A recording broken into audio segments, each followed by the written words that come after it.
Boa tarde, moitas grazas a todas por estar hoxe aquí, que pechamos estas jornadas de memoria democrática, feminista e laboral, cun bloque adicado á memoria laboral. Vamos ter en primeiro lugar a Lidia Senra, que nos vai facer un balance da situación da muller no rural galego nos últimos 40 anos.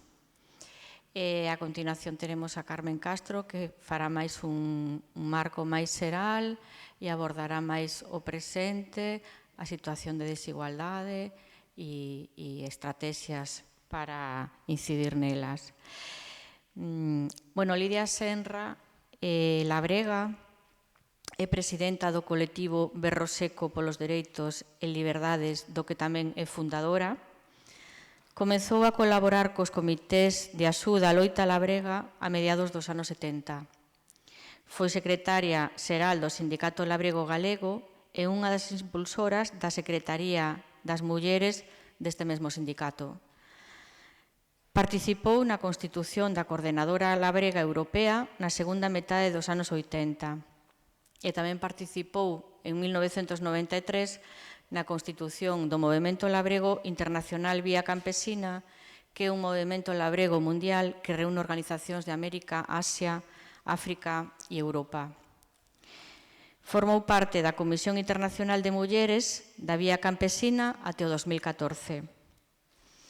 En representación do Sindicato Labrego Galego, participou activamente desde finais dos 80 nas movilizacións e foros contra a globalización e contra a Organización Mundial do Comercio.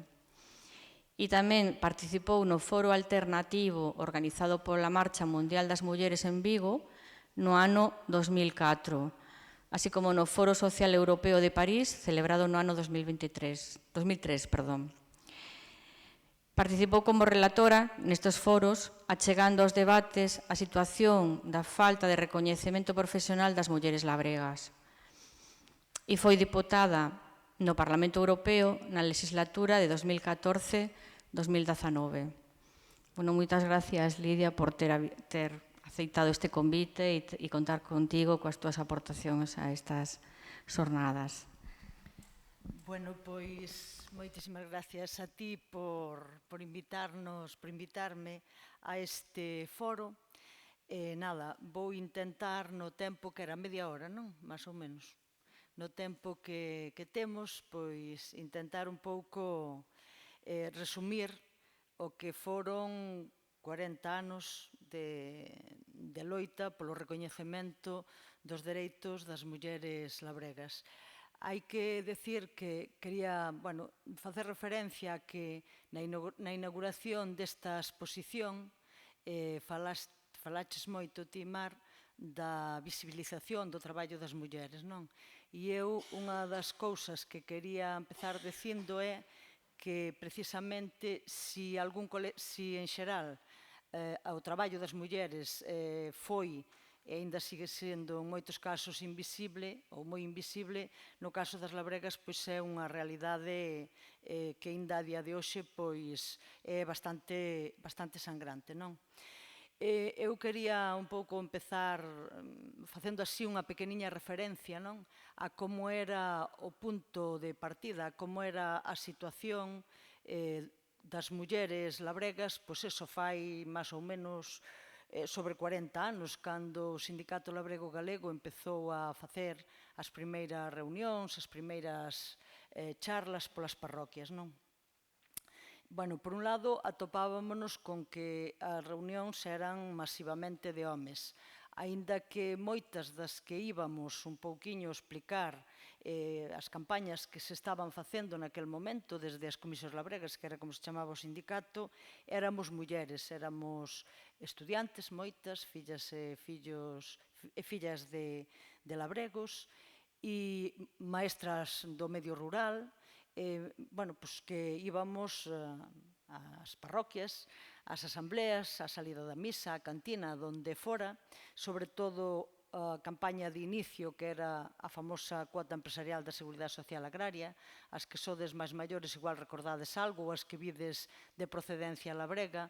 As máis novas que non coñecedes o mundo rural seguramente é un tema que non vos sona siquiera. Bueno, entón, eso, decir que esa era un pouquiño a situación. Entón, a mediados dos anos 80 empezamos a pensar que había que facer algo para que as mulleres participaran na vida pública e que salieran das casas, non?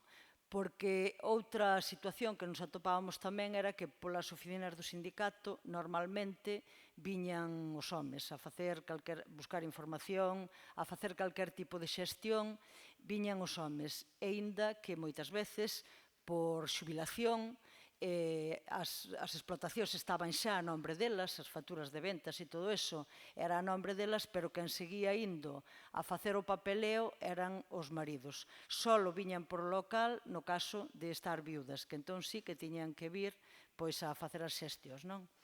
Bueno, entón empezamos así pouco a pouco, pero hai que decir que esta falta de recoñecemento, esta invisibilización, non se daba solo no día a día, non? Dábase tamén, era unha política recurrente por parte das administracións públicas, non?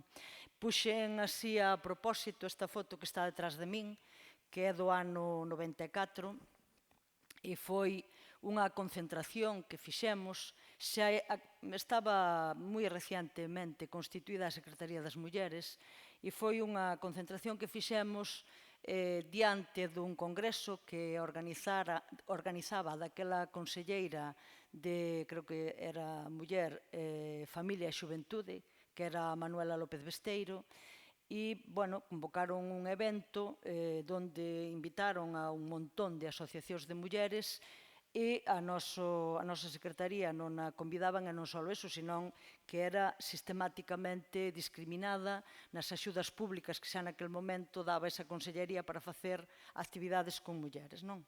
Bueno, entón, para non enrollarme máis así no preámbulo, vou empezar a falar un pouco do que é a situación no ámbito laboral, que é un pouco o que me pedistes. Entón, temos aí unha diapositiva que fala un pouco, pretende un pouco explicar cal era a situación no ámbito laboral, non? Entonces, estamos falando, lóxicamente, sempre de mulleres labregas que traballaban e siguen traballando, as actuales, todo o día, non? Na agricultura, na casa de labranza. Pero, bueno, había, digamos que, como, en primeiro lugar, como dous grandes bloques, non? Unha, mulleres que non cotizaban á Seguridade Social e que producían basicamente para autoconsumo, e aínda que co seu traballo había un aporte importante á economía familiar, non había absolutamente ningún tipo de recoñecemento siquiera, non, do traballo nin do valor dese traballo, non? Cero recoñecemento, cero valoración dese traballo, porque non había cartos polo medio, non había pago polo medio, non? Logo estaban as mulleres que traballaban en explotacións que sí producían para vender, e era, digamos, a actividade económica da casa, das dúas persoas que traballaban na explotación, e que non había, dábase o caso que había algunhas que cotizaban, moi poucas, pero a inmensa maioría non cotizaba, e en todo caso planteábase a cotización xusto, máis ou menos, cos anos necesarios para acceder á pensión de xubilación. Os ingresos da economía familiar moitas veces non daban para manter dous cotizantes, normalmente quen cotizaba era o home, porque era o cabeza de familia e era o que cotizaba. Hai que decir que non sempre non cotizaban os dous por cuestión económica. Había explotacións que efectivamente terían ingresos para cotizar os dous, pero, bueno, pois, tamén por costume, as mulleres sempre quedaban en segundo plano. Que consecuencias tiña isto? Bueno, pois isto tiña varias consecuencias, non? Se non tes recoñecemento, pois non eras labrega. É dicir, para ser labrego, legalmente fai falta cotizar a Seguridade Social Agraria. Elas eran labregas, traballaban na agricultura, traballaban na actividade, pero legalmente non eran labregas. Bueno, isto, a primeira dificultad que tiña era eso, non existían, non? A segunda cuestión era que, por exemplo, en procesos electorales, e nós isto denunciámoslo moito, en procesos electorales profesionales, según hai as eleccións ao comité de empresa no mundo laboral, pois no noso ámbito, aínda que non eran moi frecuentes, ten habido eleccións a cámaras agrarias provinciales, por exemplo, no ano 79, pero como estes organismos eran un vestixio do sindicalismo vertical do franquismo, pois a loita tamén era por facelas desaparecer, pero no 79 sí que as houbo a cámaras agrarias locales e, por exemplo, claro, requisito pagar a Seguridade Social Agraria, lóxico. E logo houbo tamén eleccións despois no ano 2002 a cámaras agrarias provinciais, que tamén a batalla era por disolvelas, acabaronse disolvendo, e, bueno, pois ningunha muller labrega que non cotizara tiña dereito nin a presentarse, nin a elexir, nin a ser elexida logo, non? E logo tamén pois a pensión de xubilación, porque houve moitas que incluso que nunca chegaron a cotizar e, polo tanto, pois a pensión de xubilación non podían acceder a ela, non? Bueno, entonces, pois ese era un pouco o punto de partida que xa fun explicando, vamos seguir aí. E que pensamos nós naquele momento? Bueno, pensamos que, en primeiro lugar, tiñamos que facer algo para que as mulleres participaran na vida pública, para que viñeran ás reunións, para que saliran da casa e para que, bueno, empezaran a tomar conciencia de que tiñan dereitos e de que, ademais, era moi importante empezar a participar na vida pública. Entón, nós o que fixemos foi, durante casi 10 anos, entre mediados dos 80 e mediados dos 90, fixemos moitísimos ciclos de charlas polas concellos, polas parroquias, con temáticas que podían interesar, como, por exemplo, cuestións de saúde, bueno, temáticas así como moi... e eran só charlas para mulleres, non?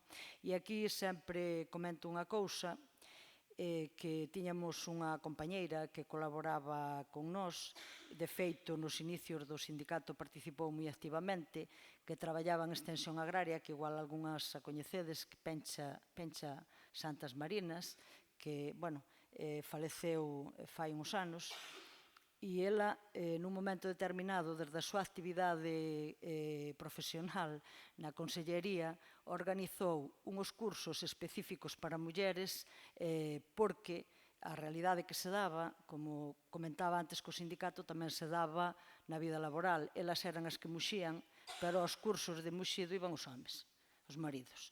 Entonces, ela organizou unhas formación específica para mulleres, non? Entonces, bueno, pois así empezou un pouco a cousa. E logo xa, un pouco máis tarde, pois teño que decir tamén que en toda esta loita que vou falar non sei se existiría, pero desde logo está totalmente vinculada á Secretaría das Mulleres do Sindicato Labrego Galego.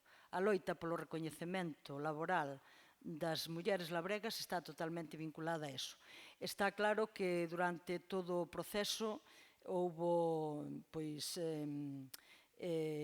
traballo de alianzas con outras organizacións agrarias no ámbito estatal ca COAG, no ámbito europeo ca Coordinadora Labrega Europea ao principio e logo deu lugar á Vía Campesina Europa e tamén a nivel internacional ca Vía Campesina. Lóxicamente houbo montós de reunións institucionais cos gobernos, cos partidos políticos, etc. Pero digamos que é unha loita totalmente vinculada á Secretaría das Mulleres. Bueno, entonces, cando empezamos nós a ter que interpretar ou a ter que analizar a legislación? E cando nos empezamos a dar conta de que o que non lle afectaba o mismo unha lei aos labregos que ás labregas? Bueno, aí por principios dos anos 90, no local do Sindicato Labrego Galego da Estrada, pois apareceron varias mulleres as que a Tesourería da Seguridade Social da Estrada lle negaba a alta na Seguridade Social Agraria. Por qué? Bueno, pois porque no caso dunha estaba casada con un autónomo e noutros casos estaban casadas con homes que non traballaban na explotación agraria, eran asalariados e os ingresos do salario eran maiores que os ingresos da explotación que xestionaba e que traballaba a muller. Entonces, claro, empezouse a mirar o tema, isto pasou en todo o Estado, pasou en máis sitios, e normalmente os abogados decían que non había nada que facer, que iso que era unha cuestión legal. Efectivamente, a Seguridade Social Agraria aínda estaba regulada naquel momento por un decreto do franquismo do ano 74, creo recordar, que estipulaba que para ter dereito a estar na Seguridade Social Agraria había que traballar, evidentemente, na actividade agraria, pero os ingresos tiñan que ser o sustento principal da familia. É dicir, e que ademais non se podía ter parentesco con traballadores autónomos. Entonces, claro, no caso dos autónomos xa estaba claro, era porque xa non entraban os ingresos, pero no caso das mulleres que estaban casadas con asalariados, pois resulta que, claro, que os ingresos non daban. Entón, bueno, aquí tuvemos naquele momento a sorte de contar con unha abogada que era feminista, entonces empezou a buscar a ver como se podía atallar eso, non? Entón, bueno, recurriuse e os casos ganáronse todos nos xuzgados do social en Pontevedra, porque foron os casos que chegaron a nós. Sabemos a posteriori que houve máis casos, pero, bueno, nós recurrimos os que chegaron a nós. Bueno, esa foi, digamos, como o primeiro punto onde tuvemos que plantearnos que está pasando aquí, por que sucede isto. Na administración decíannos con moitísima frecuencia que a lei era neutra, que, bueno, que estábamos dicindo nós que non tiña moito sentido, que se fora un home que pasaría o mismo. Claro, pero a realidade era que non conocemos ningún home que vivira esa situación e si moitísimas mulleres, porque eran as que non estaban, normalmente eran as que se quedaban na casa con esas explotacións pequenas que producían a alimentación da familia e ao mesmo tempo vendían excedentes, non? Esa era un pouco a situación. Bueno, vamos a ver, e logo isto porque non anda? Atrancouseme aquí, non sei que lle pasou. Ahora. Bueno, aí tedes como foi recollido na revista Fouce, naquel momento, isto é de xullo do 96, que é cando se empezan a ganar os primeiros casos. Bueno, seguimos aí. Non, vai canto queres, non máis. Bueno, incluso despois de que se ganou ese caso, pois a Seguridade Social empezou a facer como por venganza revisións e primeiro non as quería dar de alta e despois queríalle cobrar 5 anos para atrás. O sea, que foi outra batalla para conseguir que se fixera xusticia. E isto é a constante en todo, é absolutamente en todo. E aínda hoxe temos casos, pois, que bueno, bastante sangrantes. Segunda situación. Vou falar de 3 casos, vou explicar os 3, se me paso de tempo decídemo e en todo caso despois no coloquio. Bueno, xa andamos un pouco máis, bueno, despois xa tiñamos cotas do leite, xa tiñamos os dereitos de vacas nodrizas, xa tiñamos pois un montón de normativas como consecuencia ou como consecuencia da aplicación da política agraria europea.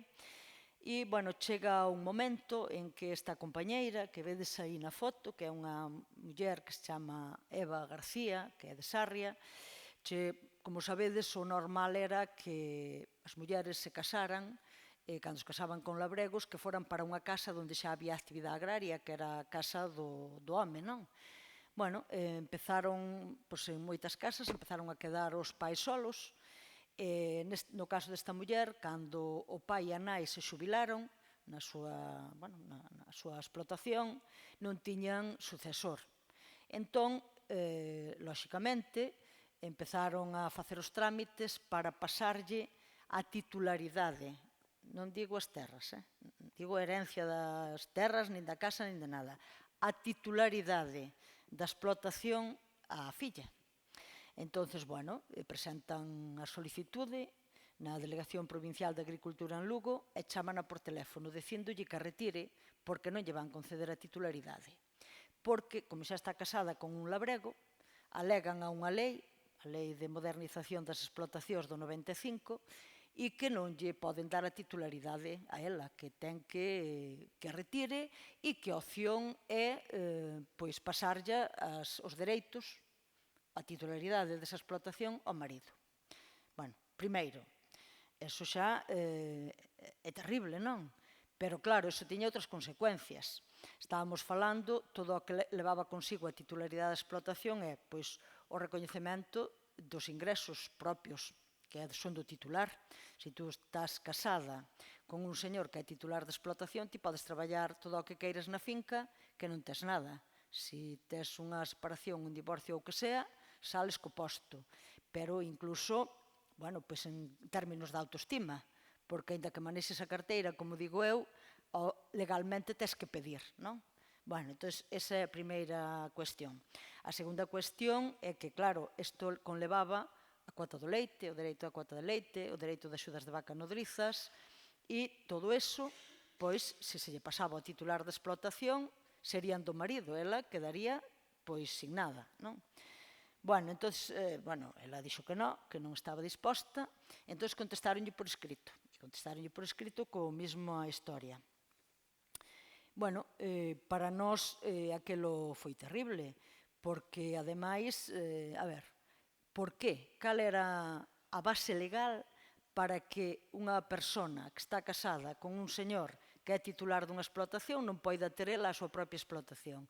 Nós dicíamos, bueno, que pasaría se a unha señora funcionaria que se queira casar con un funcionario e dicen que uno ao outro? Ou que sale ela de traballar e que se quede o marido traballando. Bueno, pois para nós era o mismo. Entón, bueno, isto tamén se recurriu e despois de 8 anos, e a Consellería, como vos dixen antes, traspasar os dereitos directamente ao cónxuge ou, senón, facer separación de bens. Nós decíamos que a Administración e a Consellería non tiña por que meterse no réximen económico do matrimonio. Eso sería unha cousa deles, claro, que fixeran o que quixeran.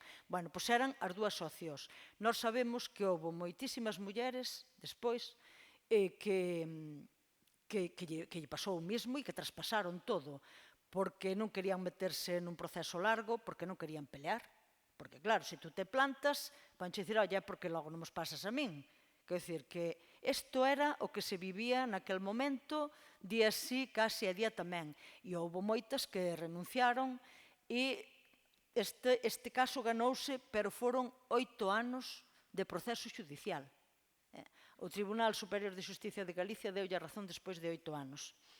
Bueno, legalmente, a base legal do recurso ve de lei, vulneración do principio de igualdade ante a lei, denegación contraria ao artículo 1346 do Código Civil que define os bens de carácter privativo e incluso vulneraba a propia Lei de Modernización das Explotacións, que era a que se agarraba a Consellería para denegarlle a inscripción, non?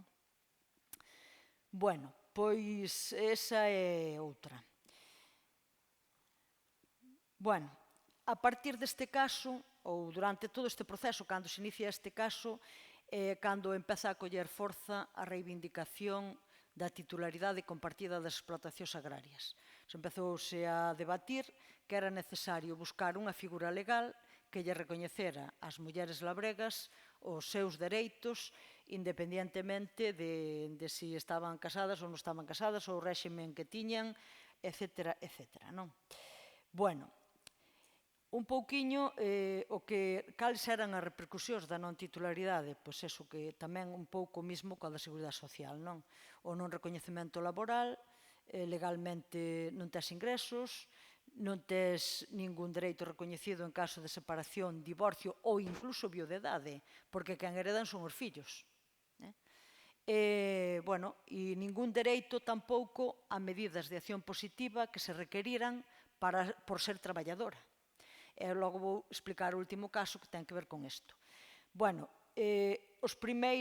Esta batalla empeza a dar algo de froito e na lei galega, na primeira lei galega de igualdade, a lei galega do 2004, para a igualdade de mulleres e homes, aparece por primeira vez recollido a titularidade e cotitularidade das explotacións agrarias nun artigo que di que a Xunta de Galicia adoptará as medidas necesarias para facilitarlle ás mulleres o acceso e mantemento da titularidade ou cotitularidade das explotacións agrarias. É o primeiro paso, un pasiño, que se empeza a recoñecer a nivel legal que é necesario establecer algún tipo de figura. Este é un pouco o terceiro caso, non sei como vou de tempo. Está controlando alguén o tempo? Este é o terceiro caso que nos pasou pola oficina e estas mulleres cumplían todo menos ser titulares de explotación. Eran 3 mulleres, neste caso na Mariña Lucense, que traballaban na explotación, lóxicamente, pagaban a Seguridade Social Agraria e, había unha medida, unha axuda, que consistía en 100 euros mensuais para mulleres traballadoras e os requisitos eran ter unha filla ou un fillo menor de 3 anos e estar dada de alta en algún réximen da Seguridade Social. En algún réximen da Seguridade Social. Fanse as tramitacións, todo moi ben, cobran os 100 euros mensuais, pero chega a declaración da renta e a Facenda dice que teñen que devolver os cuartos. Fai unha revisión das declaracións e dice que hai que devolver o diñeiro porque esas mulleres non teñen ingresos. Entón, non son traballadoras porque non teñen ingresos, claro. As ventas, como vos dixen antes, a nombre do titular da explotación, elas traballaban, tanto como a eles, ademais de traballar na casa e de coidar os fillos, etc., e dícelle Facenda que teñen que devolver porque elas non son traballadoras, que non teñen ingresos. Empezamos todo un proceso que deu moitísimo tamén durante non sei cantos anos e incluso eu recordo nunha entrevista que tuvemos naquel momento ca delegada especial de Facenda para Galicia que, claro, dicir, pero a ver, isto non pode ser, e chegounos a decir que a mellor o problema era que estaban mal dadas de alta na Seguridade Social. É que non entendían nada, non querían entender tampouco e, ao final, todo tipo de argucias, todo tipo de historias que non sabías moi ben por que se emperraban tanto en levar as cousas hasta o último extremo, non? Como vos podeis imaginar, solo acudían, presentaban recurso as que tiñan algo de información, que eran as menos, e as que, aínda tendo información, estaban dispostas a meterse neste tipo de procesos, legales ou administrativos, ou, de todo tipo. A ver, agora, pasas. E vou vos contar a última. Vamos a ver, isto ten que ver co caso anterior. Eu puxen aí algunhas fotos da época para ilustrar un pouco toda esta historia. Un pouco seguíamos ao mesmo tempo, en paralelo, claro, peleando co tema da titularidade compartida. Entón, no ano 2007, dentro da Lei para a Igualdade Efectiva de Homes e Mulleres do Estado, contémplase outra vez a figura da titularidade compartida. Pero despois hai outro decreto que desenvolve algo, pero non dan avanzado. Están sempre como con declaracións de intencións, pero realmente costou moitísimo chegar a que desenvolveran mínimamente, que non foi, logo falarei un pouquiño dela, hasta o 2008. Bueno, e aquí vou vos poñer unha foto dun 8 de marzo do 2007, donde as mulleres labregas, un grupo importante, fixéramos unhas xornadas e salimos, non sei, creo que non foi o día 8 exactamente, foi en torno ao 8 de marzo, nesta manifestación que fora moi importante naquel momento, no 2007, coa loita polo recoñecemento legal e, xa vedes aí a pancarta, para tamén ilustrar un pouco o que foi todo aquilo, non? Bueno, aquí temos outra batalla, esta foto é de 2007, pero a batalla que vos vou contar é do 2006. 2006, goberno da Xunta, na etapa do bipartito, conseguimos que por primeira vez se permitira que as mulleres, porque aquí sabedes que hai axudas para a incorporación á actividade agraria e hai axudas para a incorporación de xóvenes á actividade agraria. Entón, normalmente, hasta o 2006, non había a posibilidade de que se incorporaran os dous membros da parella. De que traballaran e se daran de alta na Seguridade Social Agraria, sí, pero de que accederan á axuda para a incorporación, solo era posible un. Entón, como todo, normalmente, quen se incorporaban eran os homes, os maridos. Moitas veces incluso incorporábanse de novos e casábanse despois. Entón, conseguimos que se abrira esta posibilidad, porque a incorporación non era, a axuda non era a explotación, era a persona por incorporarse. Polo tanto, nós entendíamos que daba igual o número de persoas que se incorporaran, que o normal era que accederan. Bueno, esta posibilidade ábrese no bipartito no ano 2006. Claro, desbordou, houve un montón de solicitudes, en total presentáronse 1.100 solicitudes, nunca tantas se presentaron. 528 eran o que se chamaba esa segunda incorporación, que xa había unha persona incorporada, que normalmente eran homes. E deses 528, 500 eran mulleres. Isto dá un pouco a idea, a magnitude que había, da cantidad de mulleres que había que non estaban incorporadas ou que non cobraban a axuda de incorporación, que non puderan cobrar. Bueno, que pasou aí? Aí houve outro criterio, como se actúa sempre, por interés de género, vamos dicilo así, non? Por interés machista, máis bien. Bueno, como digo, o número de solicitudes desbordou o orzamento e o que fixo a Consellería foi facer como dous bloques. Un, co que eran primeiras incorporacións, onde non había ningún xoven incorporado, que eran maioritariamente homes, que cobraron 23.000 euros de axuda de incorporación. E outro, segundo bloque, que axuda para cónxuges, ou sea, as segundas incorporacións, que eran, como vistes antes, de 528 500 mulleres, que cobraron 15.000 euros. Nos aí tamén dimos unha batalla forte, pero esta sí que non a ganamos. Pero o reparto, en vez de ser igualitario, que sería o normal, hai tanto, fíxose como dúas categorías, non? Unha para donde maioritariamente, xa o vistes aí, non repito. Creo que quedou claro, non? Bueno, a ver, pasas... Ai, non me pasa. Bueno, a ver. Bueno, non sabemos exactamente, non encontrei os datos das mulleres que solicitaron... non, esta é outra cousa, perdón. A ver, esta é outra medida. Aquí empezan as medidas de acción positiva en Galicia, tamén na época do bipartito, e naquel momento conseguírase que o Servizo Galego de Igualdade empezara a dar pasos de cara a facer algún tipo de medida de acción positiva para facer avanzar a titularidade compartida. E aí sacaron unha axuda que consistía en 2.000 euros para aquelas explotacións cuyo titular permitira a incorporación en réximen de cotitularidade das mulleres e, bueno, foi bastante importante. O que pasa que era unha medida moi achegada ao borde, non?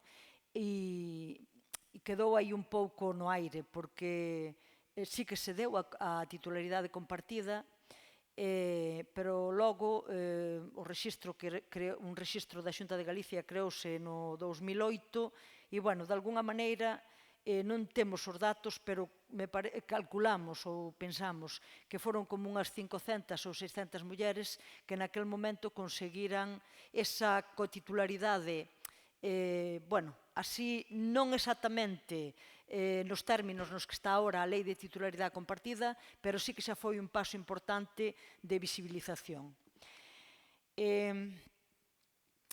Bueno, nós o que un pouco que vemos, o que vimos durante todo este proceso e hasta o 2011 que saliu a Lei de Titularidade Compartida era que os pasiños viñan pouco e a pouco, moi lentamente, con moitísimas dificultades e sempre porque non se paraba de dar a batalla por este tema, esa é a primeira cousa. A segunda cousa, que calquera dereito que calquera muller puidera ter en calquera medida de acción positiva polo simple feito de ser traballadora, as mulleres labregas sempre tuveron que recurrir á xusticia, sempre recursos, ou vía xudicial ou vía administrativa, e que ao final moitísimas quedaron sin poder disfrutar deles por o que dixen antes, porque non o coñecían ou porque non estaban dispostas a meterse nestes procesos. Bueno, infinidade de congresos, de así algunha imaxen, bueno, e aquí hai unha que tamén lle teño especial cariño eu a este encontro. Este encontro foi no ano, se lembro ben, no ano 2010, me parece. Sí, foi antes da lei, debeu ser no 2010, creo que foi no 2009-2010, por aí foi. Resulta que España tiña a presidencia de turno da Unión Europea. Entón, a ministra, que era unha compatriota nosa, Elena Espinosa, unha muller de aquí, de Vigo, que foi ministra de Agricultura e era ministra naquel momento, e convocaron un evento tamén de mulleres rurales, porque, bueno, había as reunións todas do Consello facíanse en Cáceres e no marco das reunións esas do semestre europeo había unha reunión dos ministros de Agricultura tamén, como sempre é así, sempre hai reunións dos distintos ministerios. Bueno, entón convocaron a todas as mulleres, todas as asociacións de mulleres rurales, toda cuanta organización había de aí por haber de mulleres rurales hai, convocaron-as para ali para Cáceres, menos as mulleres labregas, unha vez máis. Entón, bueno, este era un evento europeo e nós decidimos facer un encontro paralelo en Cáceres. E sacamos unha declaración, a verdade que bastante potente, non? Un pouco no sentido de que xa estábamos fartas de tanta invisibilización, que non nos parecía de recibo que estuveran falando nun foro de mulleres do medio rural sin contar absolutamente para nada cas labregas, que como actividade a agricultura pois é ou debe ser a actividade fundamental de sostén do medio rural e que, polo tanto, pois non era de recibo.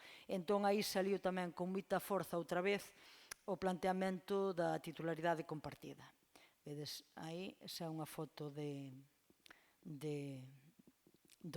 encontro este, do foro este que fixemos en Cáceres.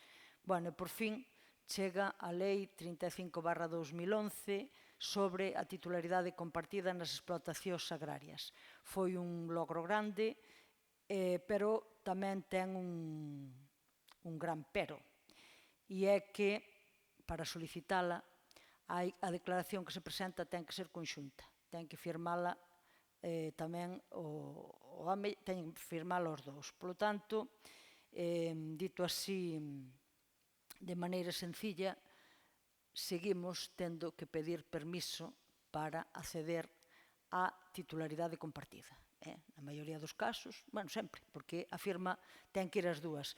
Para nós o normal sería que fora xa legalmente estuvera estipulado que tú empezas a traballar ou nunha explotación agraria familiar e te reconoces os dereitos sin facer ningún tipo de solicitude, non? Ou polo menos que non teñan que firmarche a solicitude. Pero, bueno, isto é así. De todas formas, é un logro importante porque regula tamén, no caso de aquelas mulleres que non accedan á titularidade compartida, regula tamén o dereito a ter unha compensación económica polo tempo traballado dentro desa explotación agraria no caso de que haxa un divorcio, unha separación ou viudedade ou o que sea, non? Entonces, bueno, iso é un tema importante, efectivamente, decidirá, se non hai acordo, decidirá un xuíz a valoración económica que che corresponde en función de todo o que tempo traballado e todo o valor da explotación, pero en todo caso está regulado, porque a situación anterior era si algún xuez me consideraba que che correspondía algo, pero non había reconocido ese dereito. A min isto pareceme importante que se estipulara. A lei reconoce tamén algo que sempre se planteou, que era reconocer que na titularidade compartida que os rendementos xenerados dentro da propia explotación lle correspondían ao 50% aos dous membros da parella. Estamos falando de matrimonios ou parellas, como dice a lei, unidas por análoga relación. Entón, bueno, é un paso importante, pero claro, está estancada. E eu penso que está estancada, bueno, aí tedes dereitos, titularidade en pé de igualdade, rendementos xerados por explotación pertencenlle nun 50%, subvencións, axudas directas, axudas ao desenvolvemento rural que perciba a explotación de titularidade compartida, correspóndenlle tamén o 50% a ambos membros da parella. Bueno, eso, que foi un logro importante, pero ahora mesmo está como encallado. E vades ver, despois do 2011 que se puxo en marcha a lei, primeiro houve moitos problemas para que as comunidades autónomas puxeran en marcha o rexistro que tiñan que abrir, que habilitar para que se inscribiran as explotacións de titularidade compartida. Aí xa houve, bueno, en algúns sitios casos foi eterno. E despois, pois que eu creo que como a ninguén lle interesa, pois ninguén fai campaña, ninguén informa, salvo excepcións. Bueno, e está aí, e vades ver agora, despois de 11 anos, cando se partía a nivel de Estado, según os datos do Ministerio, de entre 35 e 55.000, o abano é moi grande, eu non sei como facían para coller os datos, pero bueno, entre 35 e 55.000 mulleres que poderían acollerse á titularidade compartida, pero deixémolo xa en 35.000, xa non vamos a cifra máis alta, non? Pois vades ver agora as que están. Esta é por comunidades autónomas, o mapa este, o verde, é por comunidades autónomas. Como vedes aí, en Galicia hai 49 titularidades compartidas. Non? Estes datos son de abril, son deste fai nada, de cando estuve preparando a charla a principios de abril, cando estuve así buscando datos. Bueno, no resto, en total, no Estado hai 1.415 de 35.000 polo menos posibles. Bueno, que pasa? Que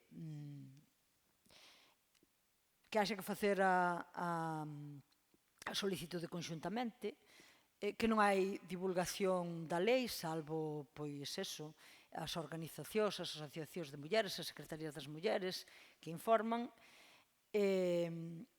Tamén hai a posibilidade de establecer incentivos para que non haxa resistencias, pero os incentivos tampouco se fan. Tamén se establecía na propia lei que o Ministerio iba a facer campañas de divulgación e máis alá de 3 ou 4 cousiñas así moi limitadas, nós non sabemos, que non temos constancia de que estén facendo nada.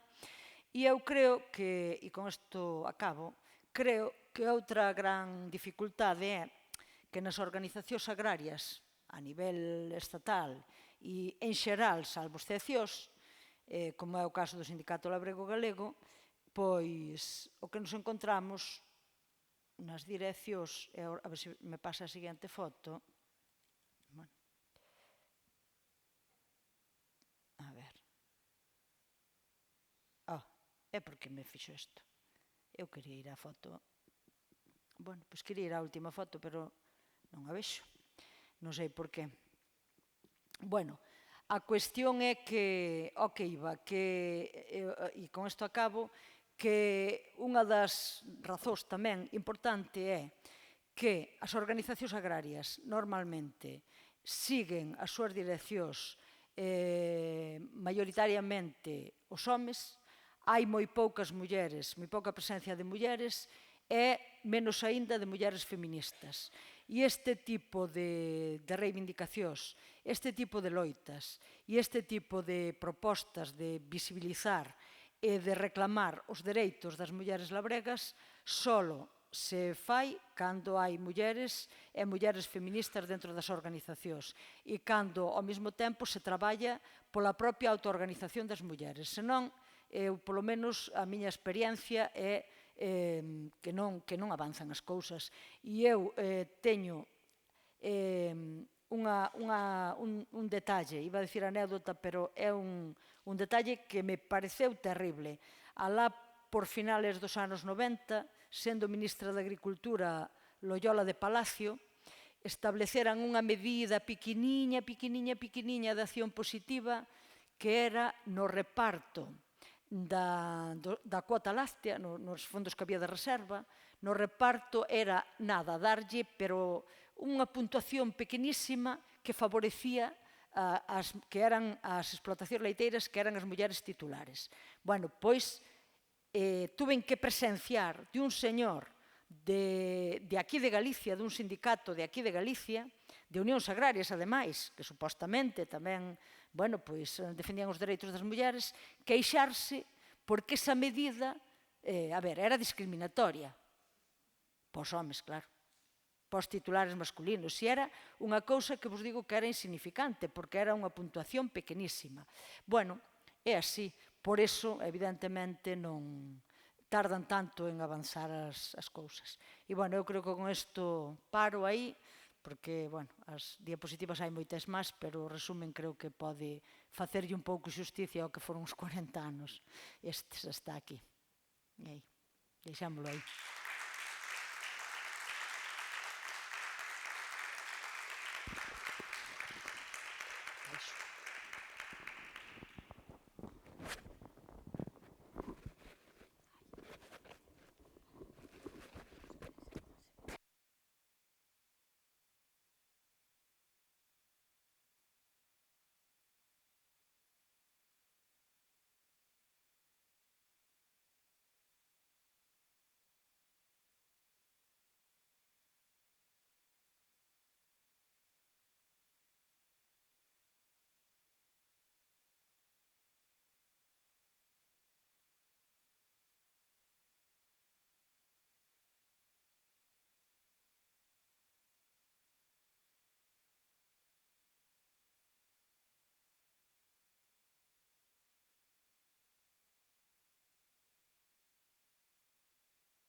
Un fallo técnico, non saliu a imaxe.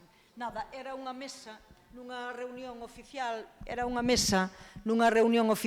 na Consellería, pero no Ministerio era o mismo, donde eran todos homes, só había unha muller que era a representante do Sindicato Labrego Galego naquel momento. E iso sigue sendo bastante habitual.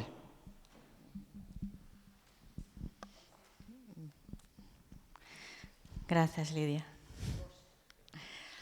Bueno, damos paso agora a Carmen Castro. Mentras lle poñen o micro, vou presentando. É economista, licenciouse na Universidade de Santiago de Compostela en 1999, realizou o Máster European Comparative Gender Policy pola Universidade Complutense de Madrid en 2005, doctorouse en 2015 pola Universidade Pablo de Olavide coa tese Modelos de Bienestar, Igualdad de Género y Sistemas de Permisos por Nacimiento en el contexto de crisis del modelo social europeo. Ten asesorado a institucións públicas en materia de economía e igualdade de xénero, como, por exemplo, o Concello de A Coruña durante o período 2015-2017 e o Goberno do Principado de Asturias entre 2021 e 2023. En 2002 creou o portal web Sin Género de Dudas, que é unha consultoría independente sobre igualdade de xénero e políticas públicas. E é directora, forma parte do equipo del ICADI, unha consultoría pioneira no Estado español sobre transversalidade de xénero, formación e emprego.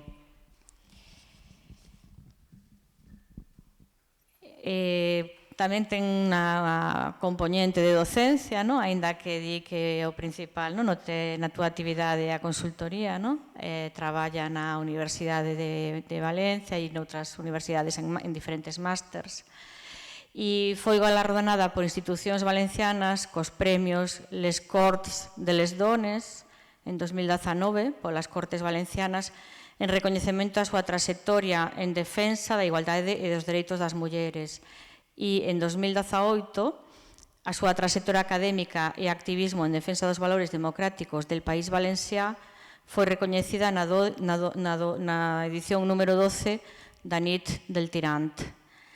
O seu último libro foi publicado en 2022 e titúlase Claves feministas para transicións económicas. Bueno, moitas gracias, Carmen. Agora vamos un pouco máis a situarnos no presente e falar de políticas de igualdade. Bueno, vamos a ver o que sae, Mar. Moi ben. Moitas gracias, Mar. Bueno, moitas gracias, un placer. Gracias por convidarme a vir. Parabéns pola exposición e polo marco no que se realizan estas actividades. Gracias, Monse, por pensar en mí tamén e suxerir e facer a suxestión do meu convite e pola parte que che toca desta maravillosa exposición que tedes aí pergeñada entre as dúas, autora e comisaria. Un placer escoitarte de novo, Lidia. Escoiteite hai moitos anos, cando estaba no activismo feminista aquí en Galicia, e a verdade é que gosto de escoitar as mulleres que tedes esta trayectoria para compartir. Bueno, pois igual que máis ou menos as que podamos ter cada unha no noso ámbito, no nosa circunstancia. Bueno, dito isto, como estamos así en plan familia, un poquinho, pois eu vou aproveitarme desta informalidade. Pero primeiro quero decirvos que vou pasarme ao castelán. Alégrome moito de estar falando con vos aquí, pero vou pasarme ao castelán porque estas cousas as teño como moito máis traballadas en castelán, vou como máis fluida e espontánea. E se teño que estar pendente de se digo as cousas ben en galego, aínda que falo galego, pero no meu día a día, fora daqui do terruño, pois, bueno, lévame a traballar máis en castelán. Así que a partir de ahora, con vuestro permiso e autorización, hago el cambio lingüístico, ¿de acuerdo? Bueno, yo os quiero contar, antes de hablar de los datos del presente, os quiero hablar un poco de qué es esto, qué es este título de Economías con gafas violeta y por qué la necesidad de aplicar esa lente, o esa forma de mirar la realidad e interpretar el análisis económico y qué es lo que nos aporta de forma diferente. Es una metáfora visual para explicar lo que hacemos las economistas feministas cuando miramos desde una perspectiva feminista y aplicamos el enfoque de género a lo que está ocurriendo, o sea, al planteamiento de la economía, al análisis económico y al sentido mismo de lo que nos pasa en el día a día, en nuestras vidas cotidianas, en nuestras vidas profesionales, en las vidas políticas y en general como ciudadanas del mundo que somos, sin más, ¿vale? La metáfora funciona por la cuestión de, bueno, tú te crees, ¿no?, todos los dogmas y los mitos con los que has ido aprendiendo y socializando hasta que cambias el lugar desde donde estás realizando la mirada al análisis económico. Y entonces surge la necesidad de redefinir, reconceptualizar y repensar algunas cosas que nos hemos incorporado o que hemos aceptado como buenas, ¿vale? De esto va la economía feminista. La economía feminista tiene que ver con una corriente crítica de pensamiento económico y de acción política. No solamente estamos en las academias o no solamente nos dedicamos a repensar y a reelaborar, sino que hacemos propuestas de acción política. Y esa corriente crítica de pensamiento económica es crítica fundamentalmente con los planteamientos del paradigma económico actual, que es neoclásico, que es capitalista y que es patriarcal, fundamentalmente. ¿Y eso qué tendrá que ver con la economía? Me podríais decir, muchísimo, ¿no? Primero, con el propio sentido de a qué llamamos economía, ¿vale?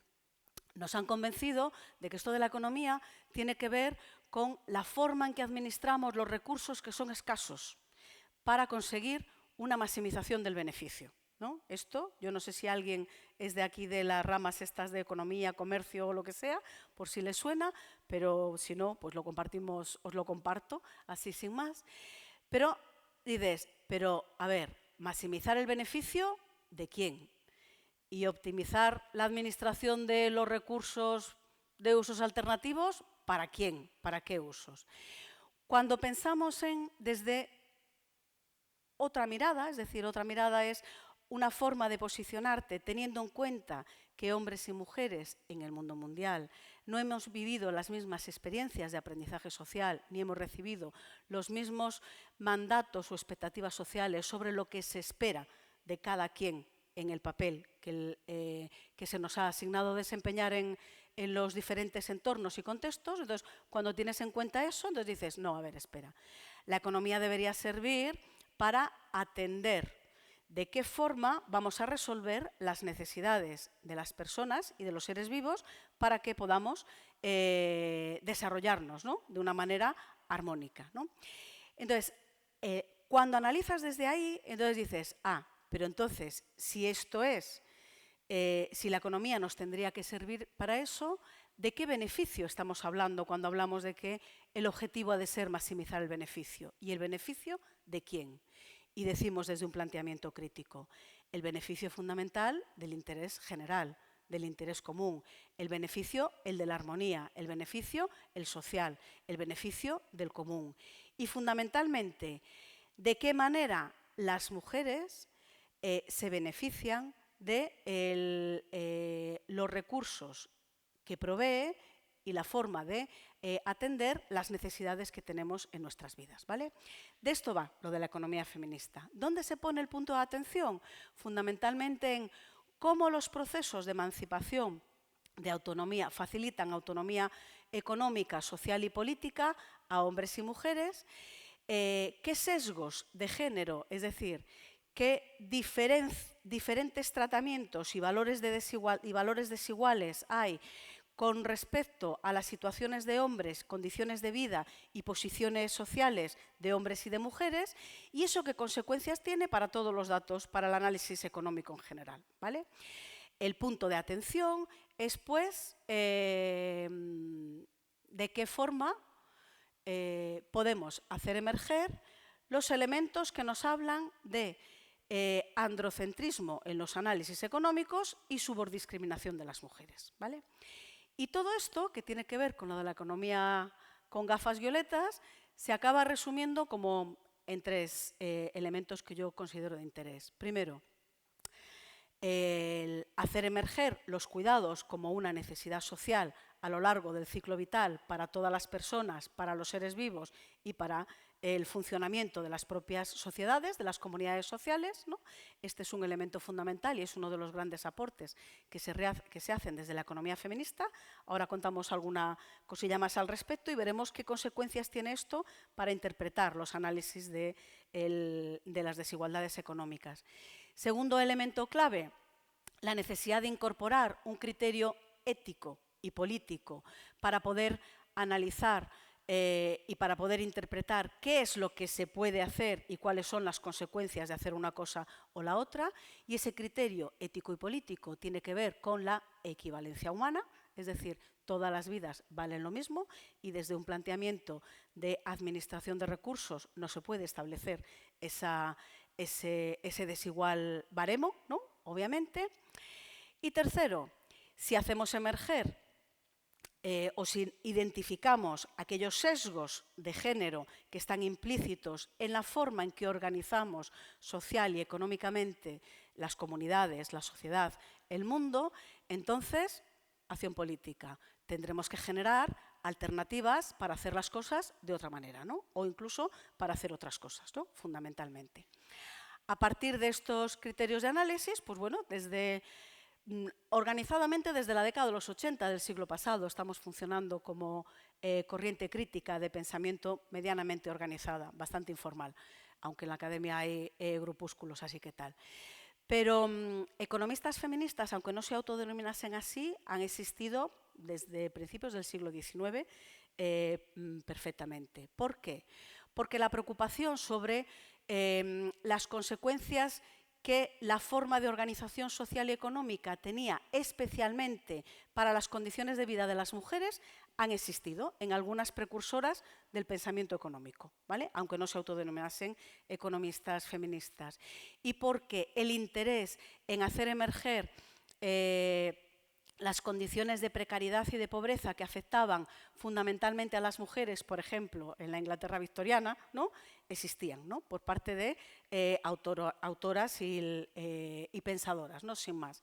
Es decir, no es tanto una disciplina académica, sino como una forma de cuestionarte y de acercarte a la interpretación de la realidad económica y pensar, ¿pero esto es así para todos y para todas?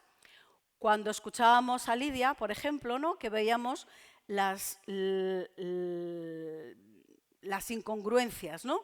De un planteamiento supuestamente igualitario, pero que llevaba implícito una posición de subordiscriminación de las mujeres que de hecho requerían ser autorizadas o tuteladas, ¿no? Para poder ejercer la titularidad compartida, vemos un ejemplo de cómo esa deriva, ¿no? De planteamiento y de desigualdad implícita se va trasladando. Vale. Desde esta perspectiva, desde el planteamiento de gafas violeta, nos hemos estado ocupando de hacer reinterpretaciones, ¿vale? Pero una de las principales reinterpretaciones tiene que ver con, y aplicamos otra metáfora, ¿no? Que es la del iceberg de los cuidados o el iceberg de los cuidados, ¿no? Una de las principales interpretaciones tiene que ver con cómo tenemos organizado económicamente, ¿no? El mundo, por decirlo de alguna manera, ¿no? La sociedad, qué consecuencias tiene para unos y para otras, y eso después qué repercusiones va a tener sobre los derechos económicos, sociales y políticos de las personas, ¿vale? De mujeres y de hombres. Bueno, la metáfora del iceberg de los cuidados lo que nos dice es que desde el paradigma económico actual, todo lo que ocurre susceptible de ser traducido a términos económicos sería aquello que forma parte de lo visible, lo que es reconocido explícitamente y lo que tiene un componente de ser valorado en términos económicos y monetarios, ¿vale? Es el ciclo de producción, consumo y distribución que ocurre en los llamados mercados, ¿no?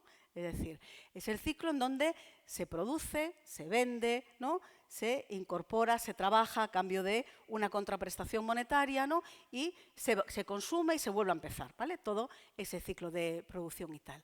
Pero ¿qué es lo que sostiene eso? En esa parte visible es en donde ocurre el ciclo económico que nos dicen, ¿no? De manera convencional. ¿Qué es lo que sostiene eso? Lo que sostiene eso es la parte sumergida del iceberg, que es el gran espacio o el gran ámbito donde se da el desarrollo humano, fundamentalmente, y que tiene que ver con cómo alimentamos, cuidamos, protegemos, realizamos todas aquellas tareas y funciones de relaciones interpersonales, de atención a las necesidades de cercanía que nos permiten, pues eso, alimentarnos si tenemos hambre, taparnos si tenemos frío, recibir un abrazo afectuoso si estamos en un momento de inseguridad, o incluso no preocuparnos de hacer la comida si estamos elaborando la tesis, ¿no? Porque alguien se encarga de hacerlo, ¿vale? Es decir, ese ámbito es el ámbito que tradicionalmente se ha considerado como el ámbito de los trabajos reproductivos o de los trabajos domésticos y de cuidados no remunerados, ¿vale? ¿Qué le decimos ahora?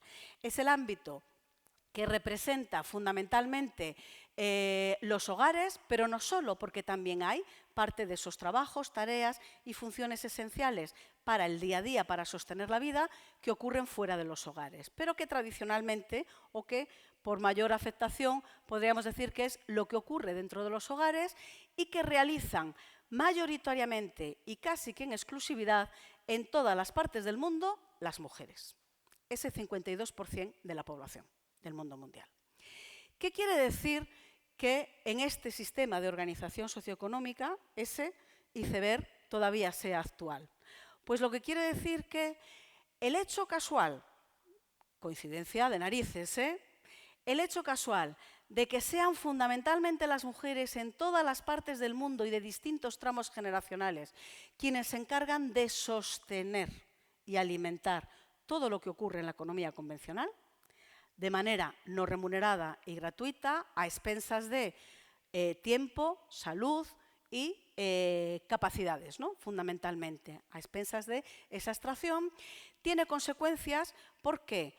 Porque esta parte que está sumergida de ese iceberg, toda esa parte que tiene que ver con el trabajo doméstico y de cuidados no remunerado, forma parte de lo que ya ahora sí llamamos, cuando nos ponemos las lentes violetas, la economía invisibilizada. ¿Por qué digo esto? Porque no forma parte de las cuentas oficiales, porque no se reconoce, no está dimensionado y no está cuantificado, ¿vale? Y entonces, por eso forma parte de la economía invisibilizada, porque actividad económica es. Porque requiere tiempo, energía, aplicación de una cierta tecnología, habilidades y capacidades, ¿vale? Luego, y además, porque genera, produce bienes y servicios, ¿vale? Porque de las materias primas, a través de un proceso químico, se convierten en alimentos, ¿no? En comida preparada, ¿vale? Es decir, produces bienes y servicios y además generas ahorro dentro de las economías domésticas, ¿no?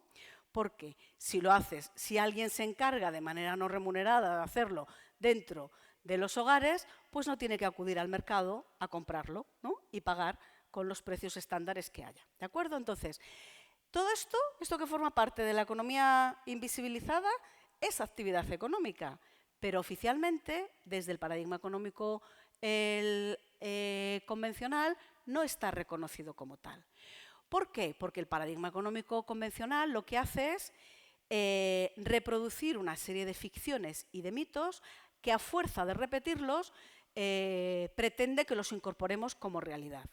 Uno de los mitos es que el trabajo productivo solo es el que ocurre en la superficie, ¿no? En el ciclo económico, que es donde se da el proceso de acumulación capitalista, fundamentalmente, ¿vale? El trabajo productivo está completamente separado del trabajo reproductivo que ocurre dentro del ámbito de la expansión del bienestar y del desarrollo humano, con esos trabajos domésticos y de cuidados no remunerados. Primera ficción, ¿no? O sea, que tú estás dentro de casa y estás con un chip y cuando sales a la calle para interactuar con el público, te cambias el chip y te pones otro chip, ¿vale? Esto es un poco lo que vienen a decir. Y que estás estudiando o estás currando en tu ámbito de lo público y no estás pensando que, ay, que me faltan huevos en la nevera y no voy a poder hacerme la tortilla por la noche, ¿vale? Por ejemplo, ¿vale? Lo cual solo puede ser entendido desde una visión segmentada y desde luego que no interactúa con las necesidades de la cotidianidad de la vida, ¿no? Porque quien interactúa con las necesidades de la cotidianidad de la vida ya sabe que eso no ocurre, que mientras estás escribiéndote el paper estás pensando si has podido, cuándo vas a ir a hacer la compra, ¿no? Fundamentalmente. El siguiente mito es el de que todo tiene que ver todo lo que ocurre económicamente, todo vale por el principio de la economía, ¿vale? Y si todo vale por el principio de la economía, todo esto, ¿no?, que está en la parte sumergida no tiene ningún interés, porque es algo necesario o un mal menor para que el proceso de acumulación capitalista continúe. Bien, ¿por qué? ¿Cuál es la consecuencia de que las mujeres en todas las partes del mundo estén en esa parte de la economía invisibilizada? Primero, no se construye su concepto o su carácter de ser sujetos económicos. Ya no hablo del sujeto político del feminismo, sino de sujetos económicos, de plenos derechos. Porque en las economías occidentalizadas, todo el sistema de protección social, y antes Lidia se refería un poco a una parte, a la parte del régimen agrario, pero ahora ampliamos el zoom, todo el sistema de protección social descansa en lo que vamos a llamar el eje de la contributividad, ¿no? Es decir, tú cotizas a lo largo de tu vida laboral y vas acumulando derechos económicos propios, individuales e intransferibles, ¿no?, que podrás ejercer o de los que te podrás beneficiar pues en momentos de riesgo. Momentos de riesgo, pierdes tu empleo remunerado, caes enferma, te jubilas, ¿vale? Es decir, en forma de prestaciones, ¿no?, que son una devolución de los derechos económicos que has ido acumulando, ¿vale? No solo las vacaciones, sino también pues, la prestación por desempleo o la prestación por incapacidad o la jubilación, la prestación por jubilación. Vale. Entonces, el hecho de que la mayor parte de las mujeres hayan estado dedicadas a esa parte del trabajo de cuidados domésticos y no remunerado, ¿no?, fundamentalmente o casi en exclusividad, quiere decir que su tiempo disponible para poder convertirse en sujetos económicos plenos de derechos ha sido menor. Su salud y su energía también, porque ya había una parte que estaba compartida, ¿no?, que ya estaba comprometida. Y entonces esto se traslada en que nos incorporamos a los mercados de trabajo ante la necesidad no de una satisfacción profesional, sino ante la necesidad de convertirnos en sujetos económicos de derechos, ¿no?, fundamentalmente, ¿vale? Nos incorporamos a los mercados de trabajo por una puerta, por un atajito. Y ese atajito es el que tiene que ver con la menor disponibilidad y con el valor simbólico de que el trabajo que históricamente están realizando las mujeres no tiene un valor reconocido, ¿vale?, fundamentalmente. ¿Qué tiene que ver esto del valor simbólico o la cosa simbólica de que el trabajo doméstico no tiene un valor reconocido para luego cuando interactuamos en el mercado de trabajo? Bueno, pues es que luego nos encontramos otro tipo de casualidades, ¿no? Casualmente, las mujeres entran a los mercados de trabajo aquí y en Katmandú, bueno, en Katmandú no necesariamente, pero quiero decir, en las distintas partes del mundo, en el desarrollo de actividades profesionales que están relacionadas con la mayor parte de los ámbitos que tienen que ver con el trabajo y con las funciones esenciales de la vida cotidiana, o sea, con el cuidado, educación, sanidad, limpieza, atención a prestación de servicios, ¿no?, fundamentalmente. Y en esos sectores, los niveles salariales, en esos sectores donde se da una fuerte concentración de mujeres, los niveles salariales son inferiores que los niveles salariales de otros sectores profesionales en donde hay una mayor concentración de trabajadores masculinos, ¿vale?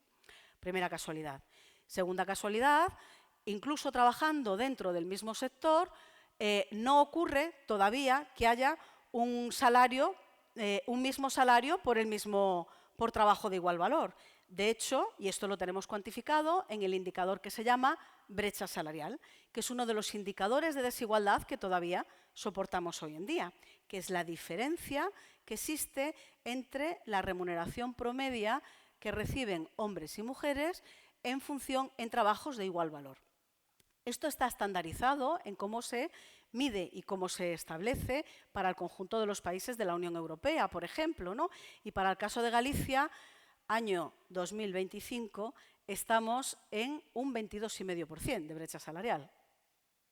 Es decir, casi que podríamos decir, las mujeres gallegas que trabajan de forma remunerada, porque trabajamos todas, pero las que además trabajan de forma remunerada, trabajan casi 3 meses gratis al año, en comparación con el tiempo y la remuneración de trabajos equivalentes que reciben los trabajadores remunerados gallegos, ¿vale? Los hombres que trabajan de manera remunerada. Que tengamos menos tiempo disponible para ser sujetos económicos activos, ¿no?, y cotizar, quiere decir que no solo afecta a tus derechos económicos presentes, ¿no?, es decir, a tu salario ahora y al derecho que estás acumulando, sino que afecta a los futuros, a los diferidos, que decía una, ¿no? Es decir, a los futuros. Es decir, quiere decir que cuando llegue el momento de la jubilación, ¿no?, los derechos económicos que habrás acumulado serán inferiores a los derechos económicos acumulados a el promedio de los compañeros trabajadores de forma remunerada que hayas tenido, probablemente. ¿Por qué?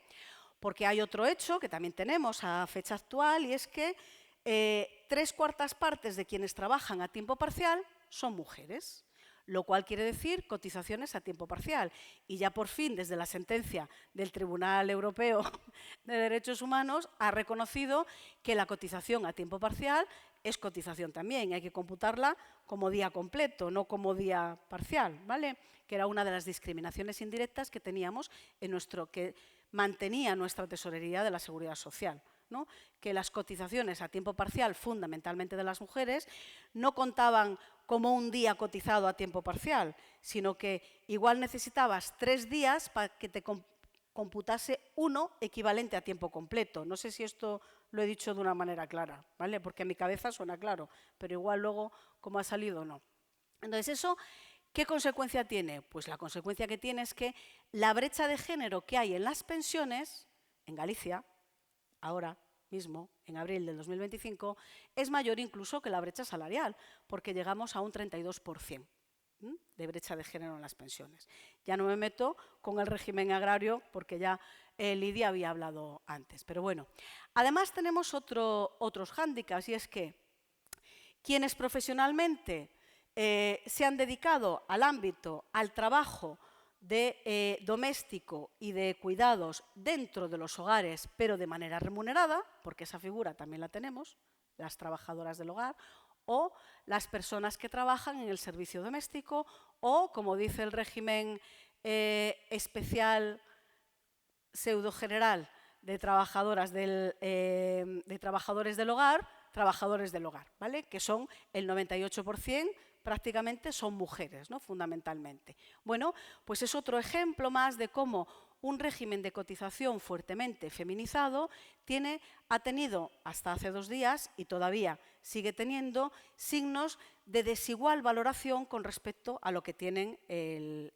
al régimen general de la Seguridad Social, ¿vale? Bueno, todo esto para contaros cuál es uno de los aportes fundamentales, ¿no?, que realizamos desde la economía feminista.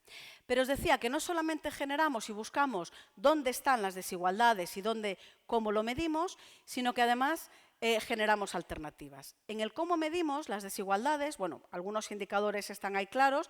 Está claro que ese menor tiempo disponible y esa expectativa desigual con respecto al tiempo y a la dedicación de las mujeres en el ámbito de los cuidados hace mella también en las tasas de empleo y de desempleo y en las tasas de actividad, ¿no?, que todavía siguen siendo las tasas de actividad inferiores a las tasas de actividad de los hombres y las tasas de desempleo femeninas superiores a las tasas de desempleo masculina. Pues en el caso de Galicia tenemos una tasa de desempleo, creo que está en un 10% para el caso de las mujeres, pero en un 8% para el caso de los hombres, ¿no? Es decir, esa bifurcación, ¿no?, ha existido siempre, ¿no?, obviamente. Bueno, estos son algunos ejemplos, ¿no?, de ello. Pero bueno, ¿por qué ocurre esto? Porque, a ver, hace un par de semanas se finalizaba en Nueva York la sesión de evaluación de los 30 años de Beijing, los 30 años de la 4ª Conferencia Mundial de las Mujeres, en la que se aprobó aquel documento programático, pues el más visionario que ha habido como hoja de ruta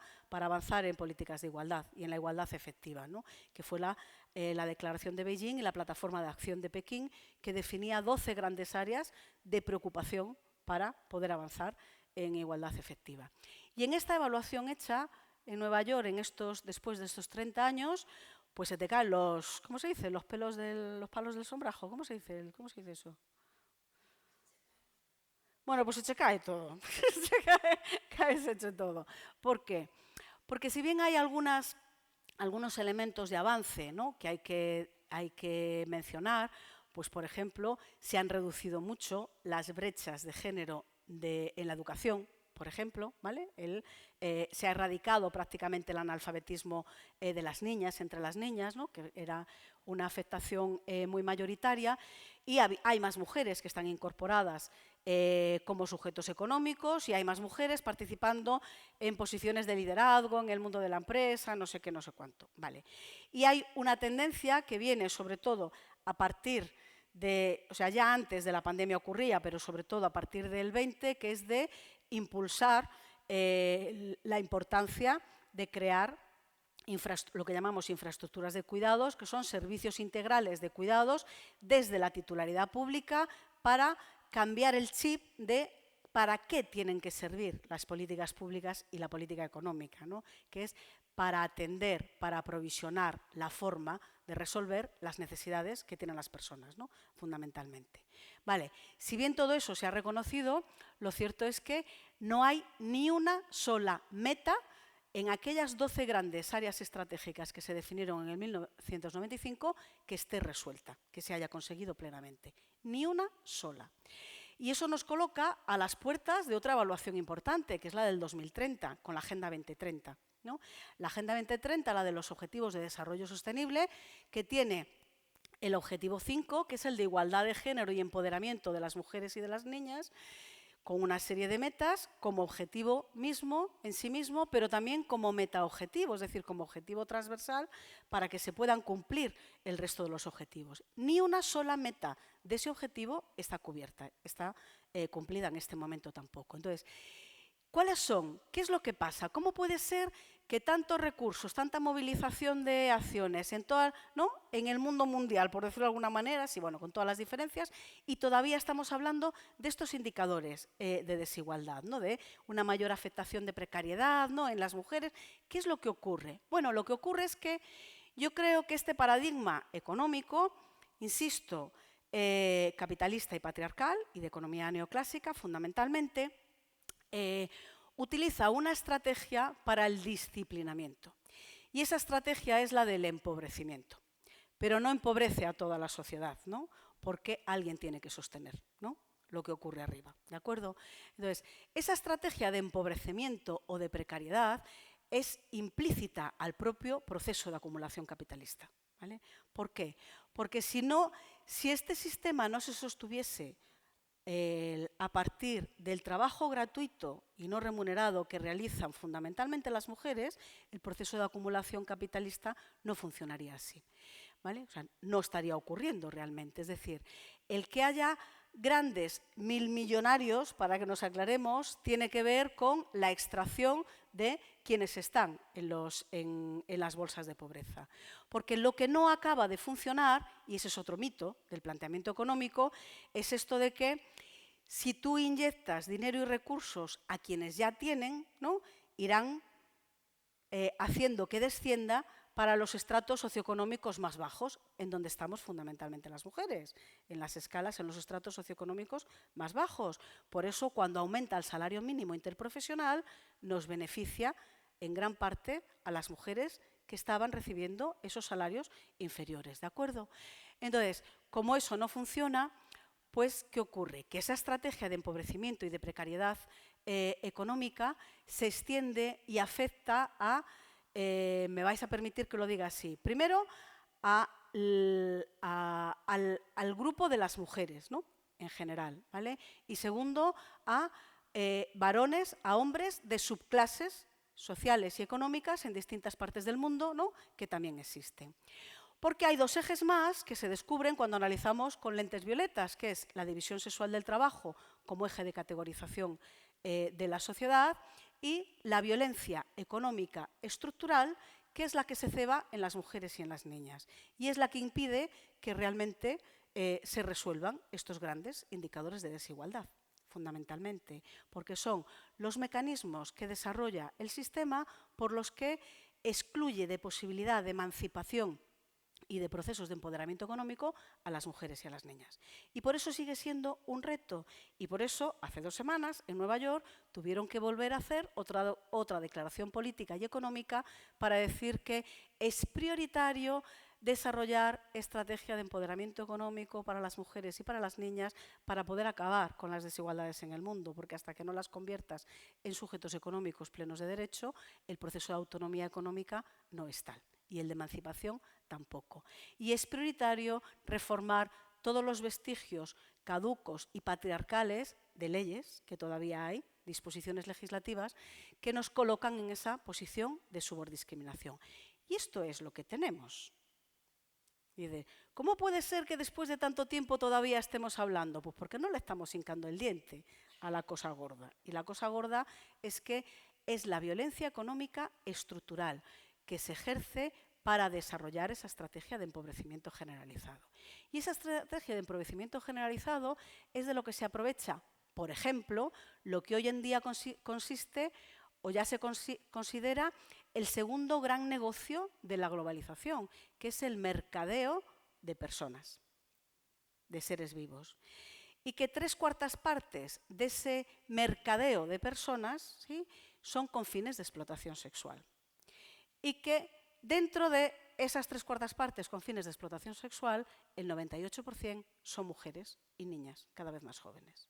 El segundo gran negocio, por detrás del negocio de la venta de armas, ¿no?, fundamentalmente, que forman parte de lo que llamaríamos economías ilegales. Bueno, como ya se está yendo la poquita gente que había y vosotras estáis ya aquí mirándome de una manera un poquito rara, vamos a ir acabando así que tal, ¿vale?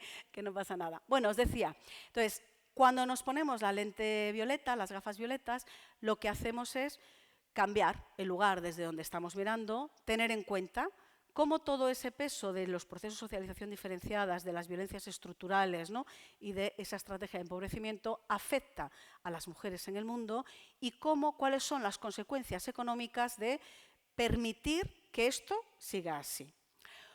Algo muy curioso es, por ejemplo, esta segmentación, ¿no?, el hecho de que, siendo una actividad económica, todo lo que ocurre dentro del ámbito doméstico, no haya habido el interés como mínimo en hacer emerger el valor de mercado que tendría lo que contribuye al bienestar económico, al ahorro, ¿no?, al desarrollo humano, ¿no?, fundamentalmente.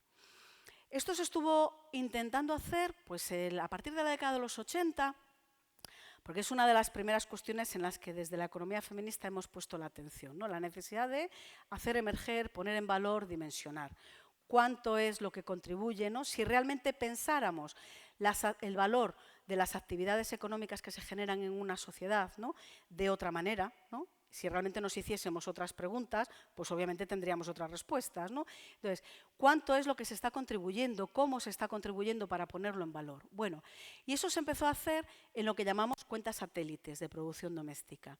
Pero desde el 2014 se dejó de hacer de una manera sistematizada, porque en 2014 en la Unión Europea cambia el sistema europeo de contabilidad y se abandona la recomendación de hacer las cuentas satélites de producción doméstica. Las cuentas satélite son anexos de estimaciones del valor económico de un determinado sector productivo, de lo que se produce o se genera, que acompañan a la cuenta grande del Producto Interior Bruto, ¿vale?, de un país, de un territorio o de lo que sea. Bueno, pues se dejan de hacer, en el 2014 se abandona esa recomendación, de manera que los países y las comunidades que quieren lo siguen haciendo, pero ya no hay así como una sistematización medianamente organizada.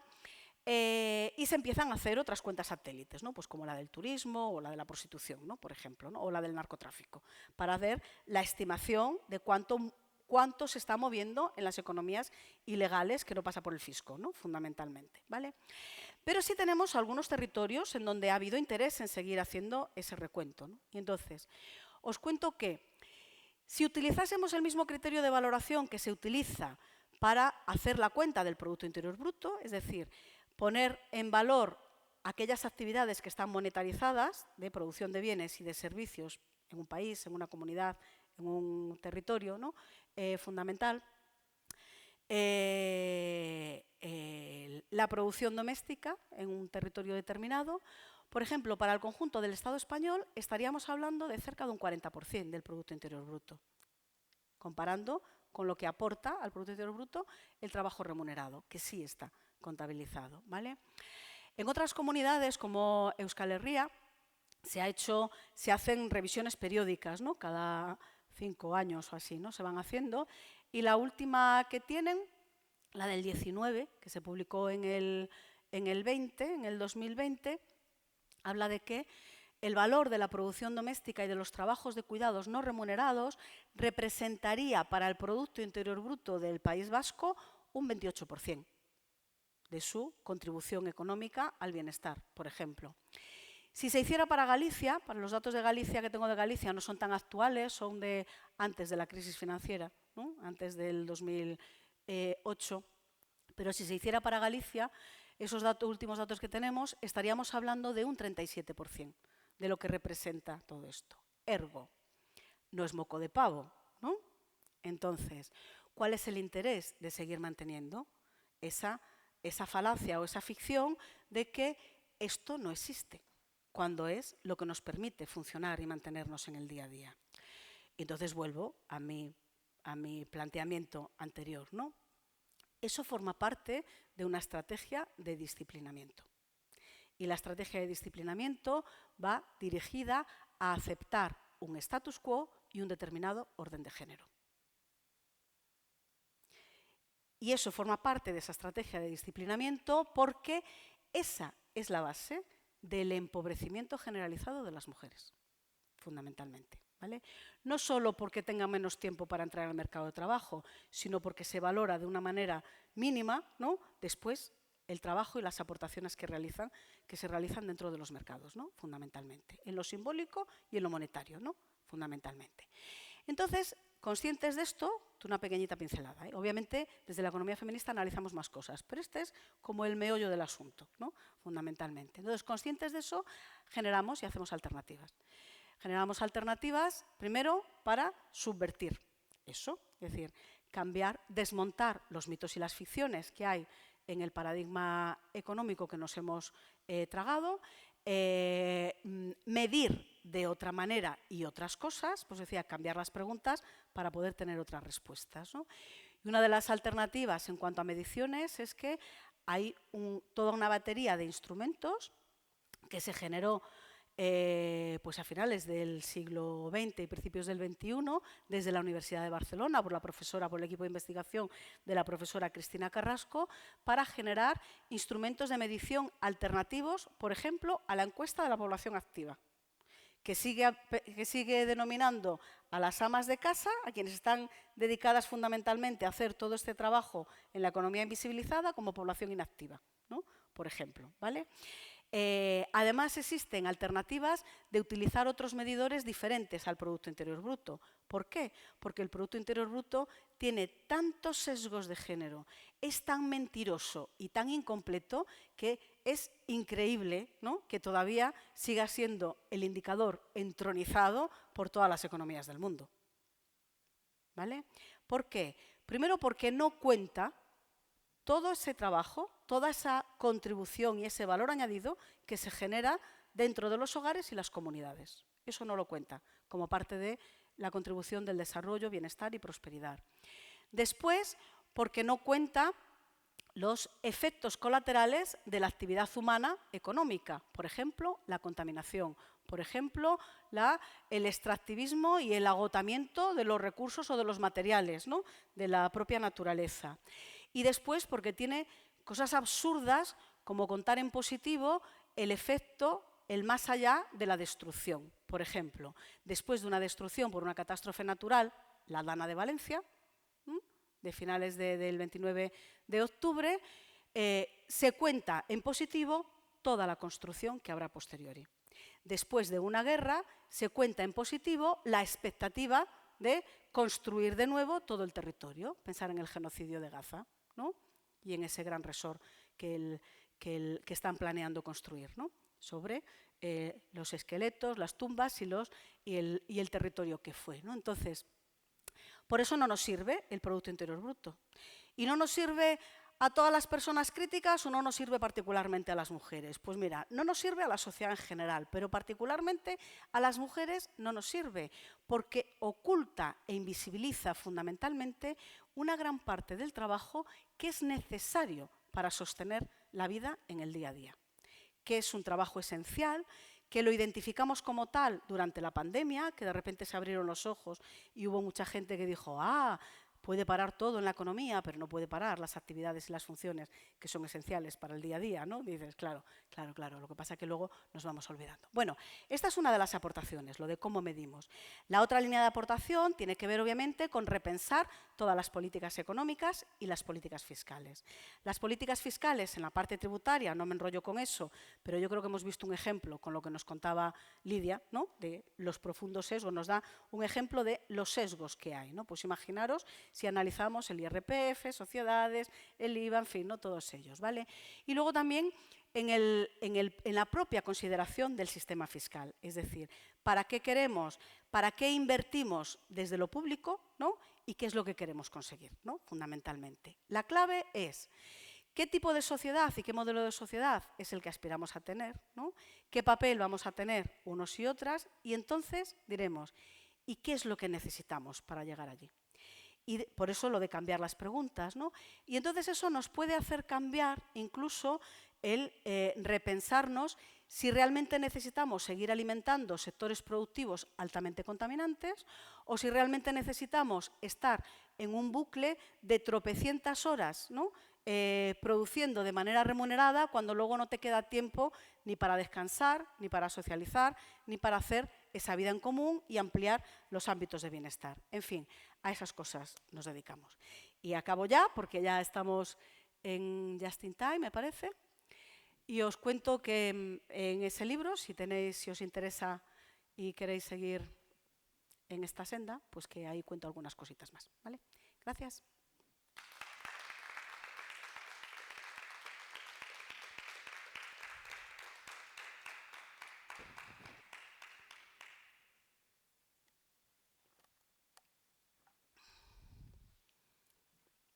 Madre mía, les vamos a tener que dar un premio. Están aguantando aquí estoicamente.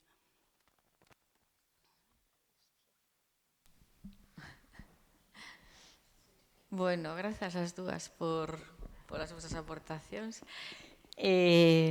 Bueno, onte Merinás nos falaba de como durante o franquismo, no, entronizara o cabeza de familia, que era unha figura de autoridade, que tiña, digamos, o dereito a cobrar o salario da muller, en fin, algo que me lembrou muitísimo a todo o que estabas falando agora, no? De como continúa sendo esa figura de cabeza de familia do franquismo no sector agrario, no? Que é o que ten os dereitos e a tutela, no? sobre o que produce a muller, no? E é certo que íbamos a falar do presente, pero agora me dá un pouco a curiosidade do pasado. Si durante a República a situación no agro foi mellor e hubo unha involución ou non foi así? Non teño base suficiente nin estudiado como foi o tema, non podo contestar con coñecemento de causa a pregunta. Pero, bueno, en todo caso, a realidade que vivimos nos 40 anos é esa, non? Que vimos.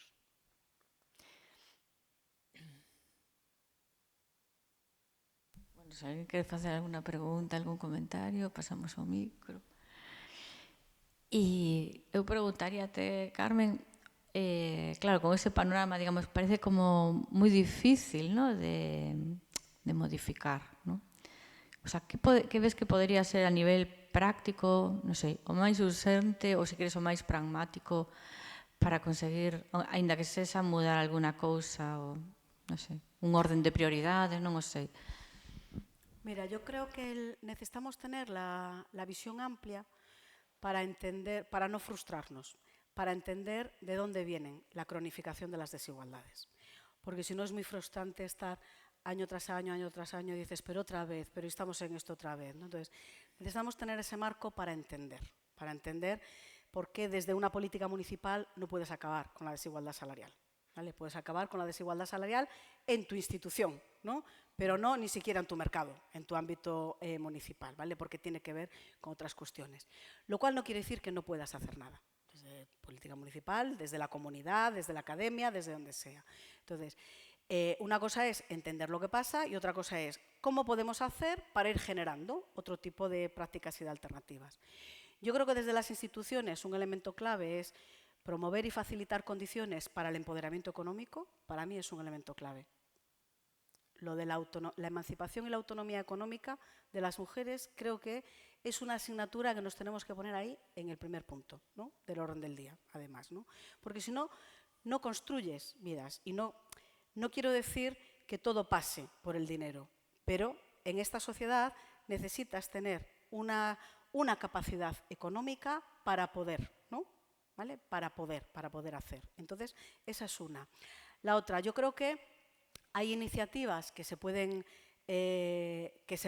realizar desde la comunidad y en común, ¿no? Además, ¿no? Es decir, iniciativas colectivas, generar pequeñas iniciativas económicas, ¿no? Pero que sean proyectos transformadores, hacer redes de economía y de pequeñas empresas o de pequeñas productoras, ¿no?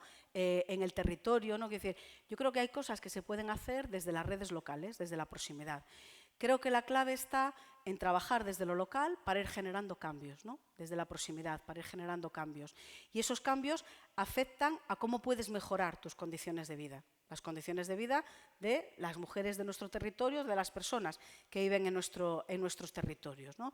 Pero necesitamos tener esa visión alta, esa visión amplia, porque si no, lo que vivimos son procesos de desencantamiento de las mujeres que están en el activismo, liderando proyectos transformadores o en la política, porque luego se dan cabezazos con sus compañeros y compañeras de partido, con los de las corporaciones, con los de las empresas. Entonces, hace falta tener claro cuáles son, o sea, hay cosas estructurales que tú no vas a poder cambiar, pero tienes que saber que están ahí. Y luego ver cómo puedes mejorar las condiciones de vida para que esos pequeños cambios vayan generando efecto multiplicador y economías de escala. Yo creo, ¿eh? Obviamente, el tema de la violencia es un elemento clave. No podemos seguir utilizando y tolerando ese indicador sin más, ¿no? O sea, el hecho de que aceptemos que cada número, ¿no? Y cada dato más de mujer asesinada como una cosa más que ocurre, como algo más que ocurre, yo creo que esa tiene que ser otra de las grandes prioridades y tiene una traslación económica. ¿Por qué? Porque creo que fundamentalmente lo que hay que hacer es reorientar el presupuesto público, es decir, reorientar la política económica. Y yo diría, y cambiar el contrato sexual, que está implícito. Porque toda nuestra política económica está construida desde el ejemplo que nos planteaba Lidia, o sea, desde el pensar en la subordiscriminación del papel de las mujeres. Por eso hay que cambiar ese contrato sexual. E o que decías tú antes do modelo de familia patriarcal é un pouco o modelo que se colle na aplicación da política agraria, é que é tal cual, é un titular que normalmente son os homes, leva cambiado moito e, bueno, un pouco todo o que falamos, pero sí que é o concepto e iso nos decíamoslo moitas veces tamén, que é o mesmo esquema. E, de feito, na declaración esa de Cáceres que poña antes é unha das cousas que se fai referencia, non? Que xa está ben para chegar aí, non?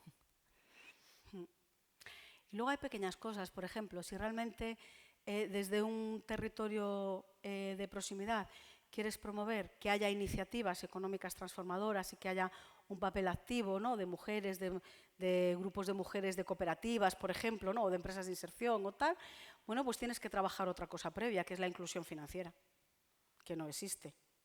Es decir, las mujeres se enfrentan con proyectos empresariales o con proyectos de economía social, se enfrentan a un filtro mucho más exigente en las instituciones financieras y de crédito cuando van a pedir que les avalen el proyecto, ¿no? Porque no las creen, porque hay otro baremo de desigualdad, ¿no? Que se aplica ahí. Entonces, hay un trabajo que hacer de educación y de inclusión financiera. Y eso afecta a incorporar la educación económica y financiera en las aulas, necesariamente, porque lo poco que se ve de economía en el sistema reglado, ya digo, en el oficial, ya no digo luego quién va a FP o quién va a la universidad o quién tal, no, en el sistema obligatorio, lo poco que se ve de economía habla de economía neoclásica y neoliberal. Entonces, se están trasladando, o sea, no hay alternativas de pensamiento crítico, ¿no? De pensar las cosas de otra manera. Y luego de inclusión financiera, porque muchas de las mujeres no tienen acceso a la información y a los servicios de recursos financieros que podrían tener a su alcance para mejorar sus proyectos, ¿no? Para poner en marcha iniciativas colectivas. Hacer redes con los grupos, con asociaciones, sociedad civil, ¿no? Grupos de mujeres que quieren promover, ¿no? Otra forma de hacer las cosas. Y luego incorporar a mujeres, yo creo que ahí hay que hacer una política de acción positiva para incorporar a más mujeres en aquellos sectores estratégicos y con generación de desarrollo, con perspectiva de desarrollo. Es decir, a la tecnología, a la ciencia, a la investigación biomédica. Bueno, digo. Sí. Teme largo.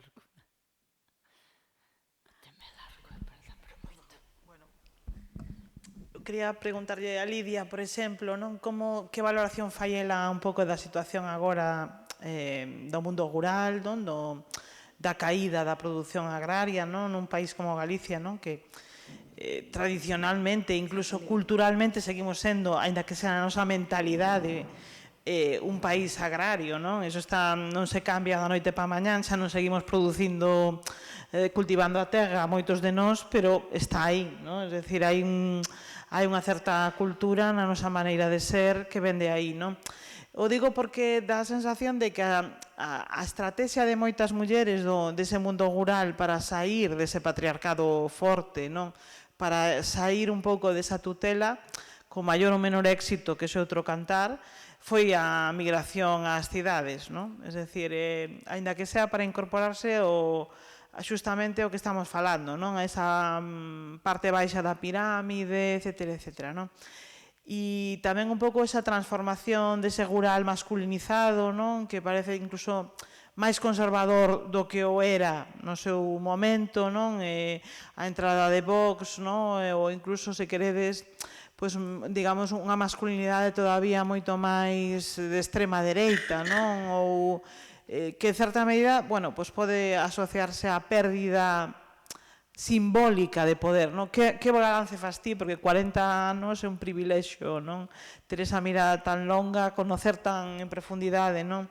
Esa realidade e a realidade de moitas mulleres que están aí, non? E que continúan aí, pero que eu creo que dá a sensación que como se fose unha minoría ou como se non digamos, fose algo que se vai extinguindo, non? Se hai aí pois novos procesos, novas miradas, novas iniciativas sobre ese mundo rural, ou se directamente vamos a importar todo de China, tamén as patacas de Coristanco que se plantarán alá. Pero bueno, é unha... Non sei se podo, porque ten un pouco de relación a pregunta e así non vos enredamos máis, e un pouco para as dúas, para que cada quen a encaixe. E ten que ver, efectivamente, co papel, un pouco, co lugar intersticial que ocupa a economía agrícola, non? Porque está un pouco entre medias, ás veces, deses dous espazos, do productivo e do reproductivo, da casa, do que non é a casa, do público e do privado, e precisamente eu creo que a través desta experiencia, non, de activismo, creo que quedou moi claro e moi evidente como eso o coloca no espacio da anomalía, non? E de unha regulación que ás veces as coloca como esposas dependentes, outras veces como traballadoras pero non cotizantes, e xenera esta especie, non, de esquizofrenia dun mercado que intenta acoplar un modelo de traballo e non o atopa, non? E como ese modelo, un pouco en relación coa pregunta que fai Belén, está en debalo, e hai outro que se impón pero sin dominar, non? Que o de Lugo, e, bueno, que principalmente do sur do Estado español, pero o de Lugo, non, de monte en Mancomún, que aluga a unha empresa de Huelva, que trae a traballadores, en primeiro lugar, senegaleses, os mete nun burdel, é dicir, están todos os elementos da economía globalizada polo medio, non? E que gracias á inspección laboral se parou, pero da igual, porque agora están traballadoras marroquís que veñen do sur, non? Entón, é un pouco... Desde un ollo da economía agraria, como podemos interpretar esta quebra do sistema, non? Ou esta quebra da relación público-privado, productivo-reproductivo, casa e o que non é casa, non?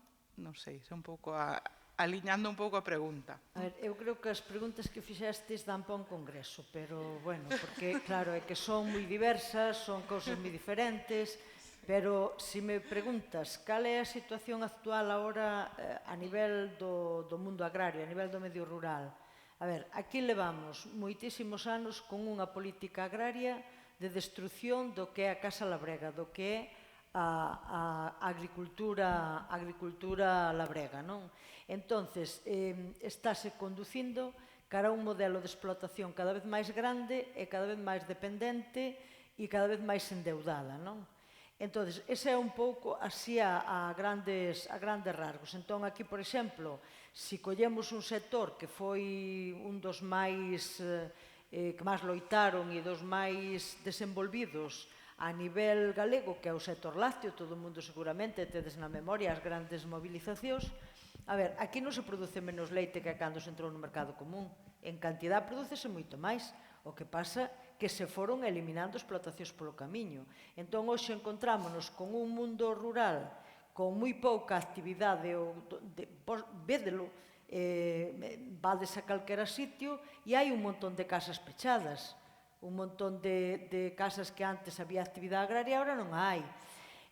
Bueno, e estáse levando eso potenciando desde as propias políticas agrarias un modelo de explotación industrial e destructor do medio rural e da vida no mundo rural, non?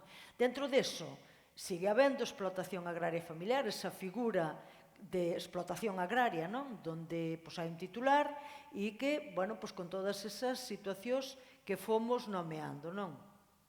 Entón, claro, que está pasando ahora mesmo? Por exemplo, o viñedo é outra barbaridade o que está pasando.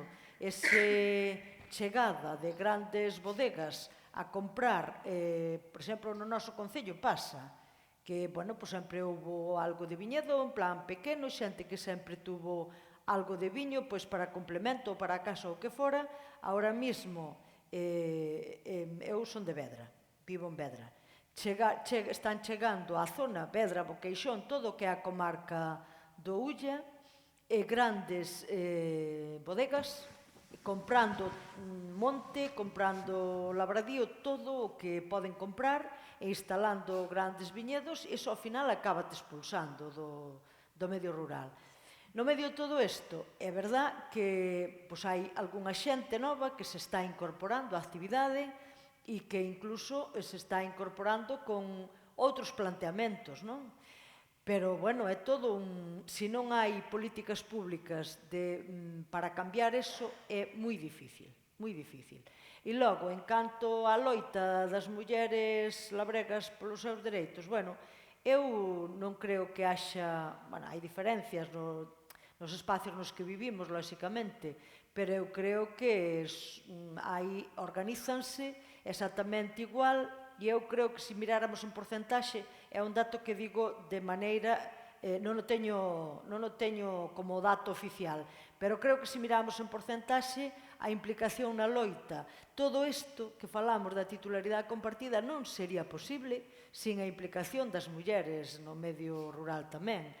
E eu non sei, é que eu non teño esa visión de que as mulleres no medio rural vivamos unha situación en canto a discriminación legal, non sei, tan diferente das outras mulleres. Eu creo que hai cousas que son diferentes pola profesión e polas normas que se veñen arrastrando, pero tú mesma, todo o que explicaxe tamén ten moito que ver con que hai moi pouca evolución. Entonces, non sei, igual que cando se dice que a violencia é máis grande contra as mulleres no medio rural, a mí pareceme que non, eu non teño esa percepción.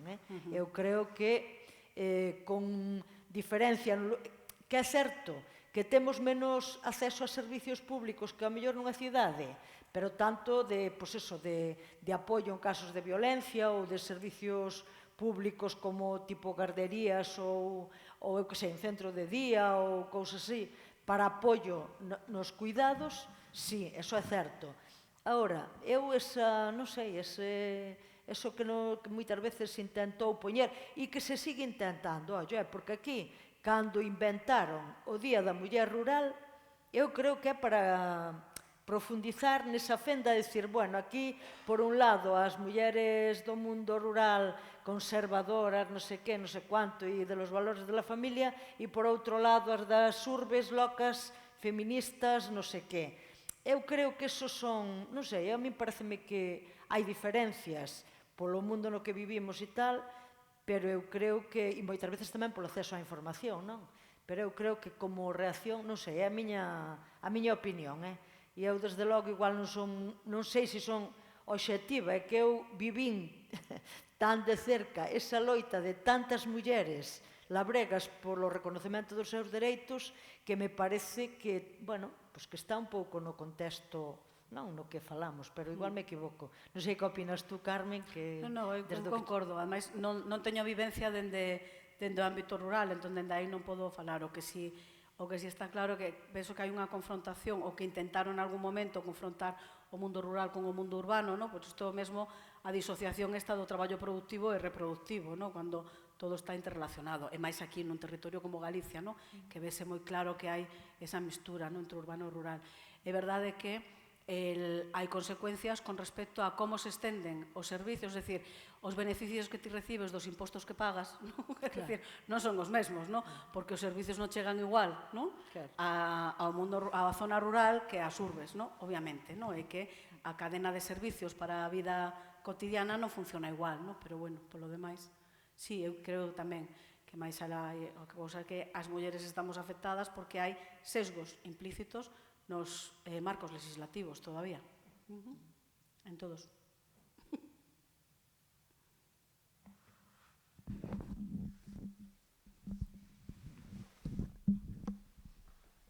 Carmen, eu me quedei coa dúbida de cales eran, non sei se sabes de memoria, eses 12 obxectivos da plataforma de como se chama, que non me acordo como se chama, da plataforma de acción mundial, vale.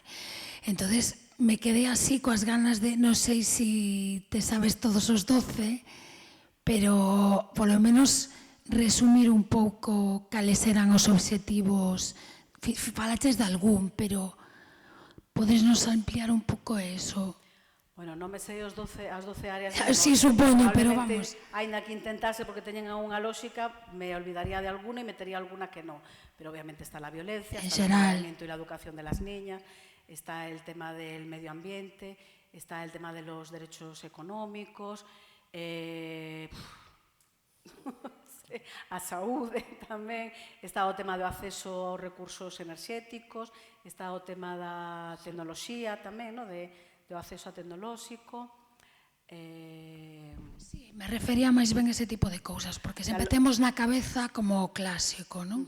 Claro, son 12 grandes áreas que se definieron como áreas de preocupación, es decir, non era un xeito de estruturar as políticas sectoriais, como aquí durante unha temporada facíamos política de deportes, de promoción económica, de cultura e tal. Non era tanto un xeito de ordear as políticas sectoriais, pero sí de definir áreas de preocupación nas que hai moitos retos aínda que resolver, por facer. Obviamente, o das nenas, o da educación das nenas e a eliminación da violencia contra as nenas é unha das áreas prioritarias, a eliminación da violencia é outra, da violencia de xénero, quero decir, e despois o de empoderamento económico de mulleres e nenas é unha das grandes áreas. Que ademais se reforza outra vez na Axenda 2030, porque no obxectivo no ODS5 volve a recordarlo. E curiosamente, este ano, a finais de xullo, a principios de xullo, vai ocurrir en Sevilla a 4ª Conferencia Mundial de Financiación para o Desenvolvemento. É dicir, na estrutura, no mecanismo de Nacións Unidas, os países se xuntan para ver de onde sacan os cartos para financiar o desenvolvemento sostible. E o apoio aos territorios do mundo de rentas menores, en vías de desarrollo, porque iso é o que fan. Bueno, Hai todo un corpus de compromisos políticos previos a esta carta conferencia que teñen que ver con a igualdade de xénero e que teñen que ver con a estrategia de empoderamento económico das mulleres e das nenas e non están conseguidos ningún, con o cual toda a previsión é que isto vai ser un dos elementos máis que volva a sair nesta cuarta conferencia, é dicir, bueno, tirar de todos los compromisos, del paraguas, de los paraguas de compromisos y de acuerdos internacionales, va a decir, pero bueno, venga ya, si es que la hoja Pero parece que se entra en un bucle nominalista, ¿no? O sea, de que hai que nomear esos, o que decías ti, ¿no? Que como sempre xa está dentro da sociedade solo o titular, non? Que hai que conseguir isto, hai que conseguir o outro, pero as dúas coincidides en que houve avances, pero, bueno, e tamén o percibimos o resto, que hai moitísimas cousas que facer, pero parece solo eso, unha pantalla que se repite, pero as cousas están indo para atrás en moitos sectores. Eu creo que a clave fundamental é que nas institucións non hai feministas, ou non hai feministas dabondo. Quero decir, nos ámbitos internacionais se fan declaracións, se toman acordos e compromisos, e nese momento se toman esos acordos e compromisos. Pero o importante non é o momento de tomar o acordo, o momento é como levas eso á práctica despois, cando tes que facer o reparto do orzamento e decir onde están as prioridades do teu plan de goberno. E aí o que ocorre é que imos caendo, o sea, se nos van cayendo de las prioridades los objetivos y las líneas de trabajo, ¿no? Entón, por que se cae? Pois porque as institucións adolecen de perspectiva feminista. Sí, non lles interesa en absoluto. Eu creo que hai moita declaración de intencións. Por eso, a eso me refería eu, co nominalismo. Provocada por a loita vai avanzando, vanse facendo moitas declaracións de intencións, pero eu creo que despois non hai interés ningún, porque o poder sigue estando onde está. Entonces, bueno, eu creo que aquí, non sei... Na pirámide invertida e no capitalismo. Quería preguntarche, Lidia, en que circunstancia empezaches ti a traballar como labrega? O sea, a túa circunstancia personal. A ver, eu veño dunha casa labrega. Desde unha familia labrega? Sí. E, bueno, despois, nun momento determinado, pasei a desenvolver a miña actividade no Sindicato Labrego Galego e despois nos montamos, co tempo, a miña parella e eu montamos unha finca ecolóxica que veu funcionando así de maneira regular desde o 2004. E, bueno, mel tamén temos e tuvemos xa antes, bueno, así. Bueno, unha destas iniciativas tamén das que falaba Carmen, non? Destas pequenas ou grandes iniciativas, depende de como se considere, no que hai unha perspectiva de xénero que desde a túa banda está presente dende logo, e que todas esas que nos parecen pequenas cousas son os que van facendo que avance a nosa sociedade e que podamos pegarlle un pequeno mordisco ao patriarcado, non? De alguna forma. Bueno, a min o que me parece fundamental é a organización das mulleres e a organización en clave feminista. Tanto, e dentro das organizacións mixtas, pareceme fundamental organizar espacios propios. Sí. Porque senón é imposible. E con moita confrontación. A declaración o encontro de Cáceres eran varias organizacións, vistes aí, que organizábamos, e fíxose en contra de unha delas. E, de feito, as mulleres desa organización viñeron, pero, bueno, por fora totalmente da organización, é dicir, non lles apoyaron para nada, porque non lles interesaba, neste caso era a COAG, que era a organización estatal que nos colaboramos e incluso formamos parte desa coordinadora, e fíxose en contra deles, porque non querían, e fíxose en contra, pero vamos, porque nos dixemos que se facía por encima de todo, con apoio ou sin apoio, e fixémolo, porque, bueno, era unha organización europea na que naquele momento estaba na coordinación a nivel da organización europea, estaba o Sindicato Labrego Galego e estaba a COAG, eran as organizacións que estábamos aí presentes. E fíxose, pero é que se non hai forza suficiente desde os espacios de mulleres para confrontarte mesmo internamente, é porque... Sí, a mí non me chama a atención A ver, dentro das organizacións. o reparto, cando decimos declaración de intencións, o reparto do que vos comentei das segundas incorporacións foi no bipartito. Xa. Fixo un goberno bloque PSOE. Ese reparto na Consellería de Medio Rural, vale? Entón, aquí hai, bueno, pois hai que facerse valer. E eu acórdome unha vez, na Vía Campesina tamén, aprobárase a paridade. Moi ben, todo moi bonito. E sabedes como se efectivizou esa paridade? Duplicando o número de membros do Comité de Coordinación Internacional. Eran 8, e como todos eran, os chicos eran todos tan importantes, eran 8, me parece que eran 2 mulleres e 6 homes, non me acordo moi ben, bueno, a paridade aplicouse así. Porque houve que duplicar a 16, vendéusenos que claro que reforzaba, é verdad que reforzaba as rexións, pero eso foi porque senón non se aplicaba a paridade, porque non se retiraba ningún. E como é un rollo de organizacións, pois ningunha organización retiraba o seu colega, o seu, bueno, que tiñan escollido. Entón, e acórdome tamén unha vez en México, que xa tiñamos a paridade, xa era toda unha maravilla, e había un evento público da Vía Campesina. Había unha xornada e había unha mesa redonda. Entonces chegamos e vimos o programa do día da mesa esa redonda que había, porque ao mesmo tempo había reunións internas tamén. E vimos que os ponentes, os listos, eran todos homes. E a que presentaba era unha muller. Para presentar, para tal. Entonces as mulleres plantámonos e dixemos que... e había unha ponente muller tamén. Presentaba unha e había unha ponente muller, e despois creo que había 7 ou 8 homes de tal.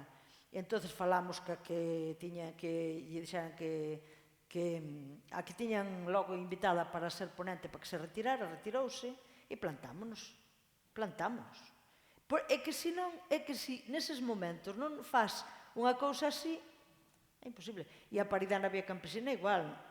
Saliu nunha conferencia internacional que foi durísima, pero claro, pero é que é así, entonces, bueno, para min é fundamental o ter arroupamento para poder facer avanzar as cousas. Despois din que provocamos as peleas entre os homes e as mulleres, eu iso non o comparto. Pero é que, claro, ao final chegas á conclusión de que de bon rollo, salvo excepcións, de buen rollo, pois moi pouquiño avanzas. É verdade ou non? Sí, é verdade. O que me chamou moita atención é que, bueno, eu son do rural, pero, bueno, de familia tamén labrega, pero despois, pois somos todos desertores do Arao. Quedei, pois, estupefacta, sobre todo polo que comentabas ti antes, non? De que un goberno do bloque do que precisamente no bipartito se fixeran esas axudas con ese sesgo.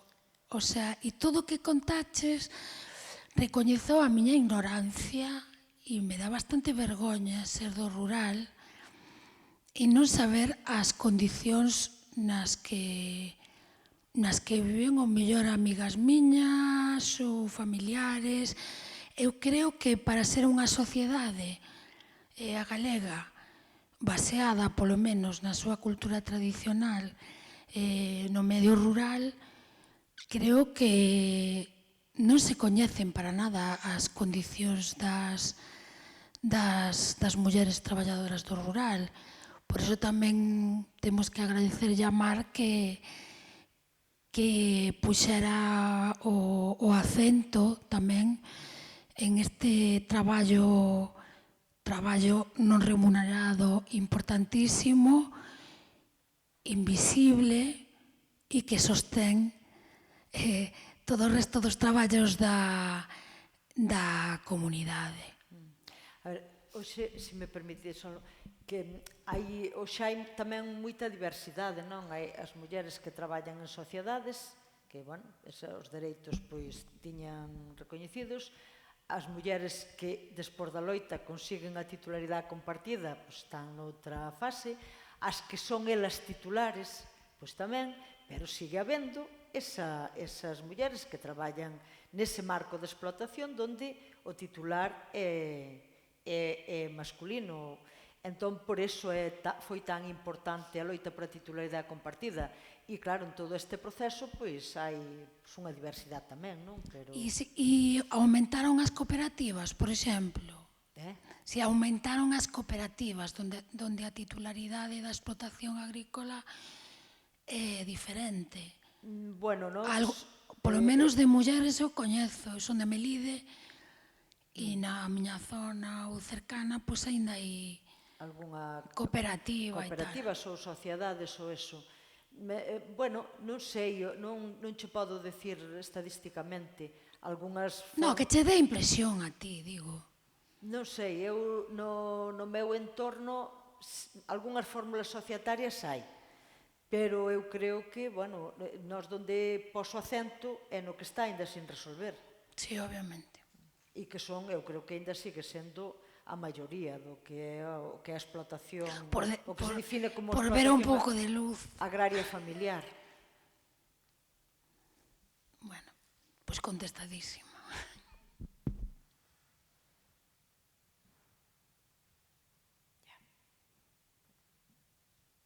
Bueno, pois, non sei.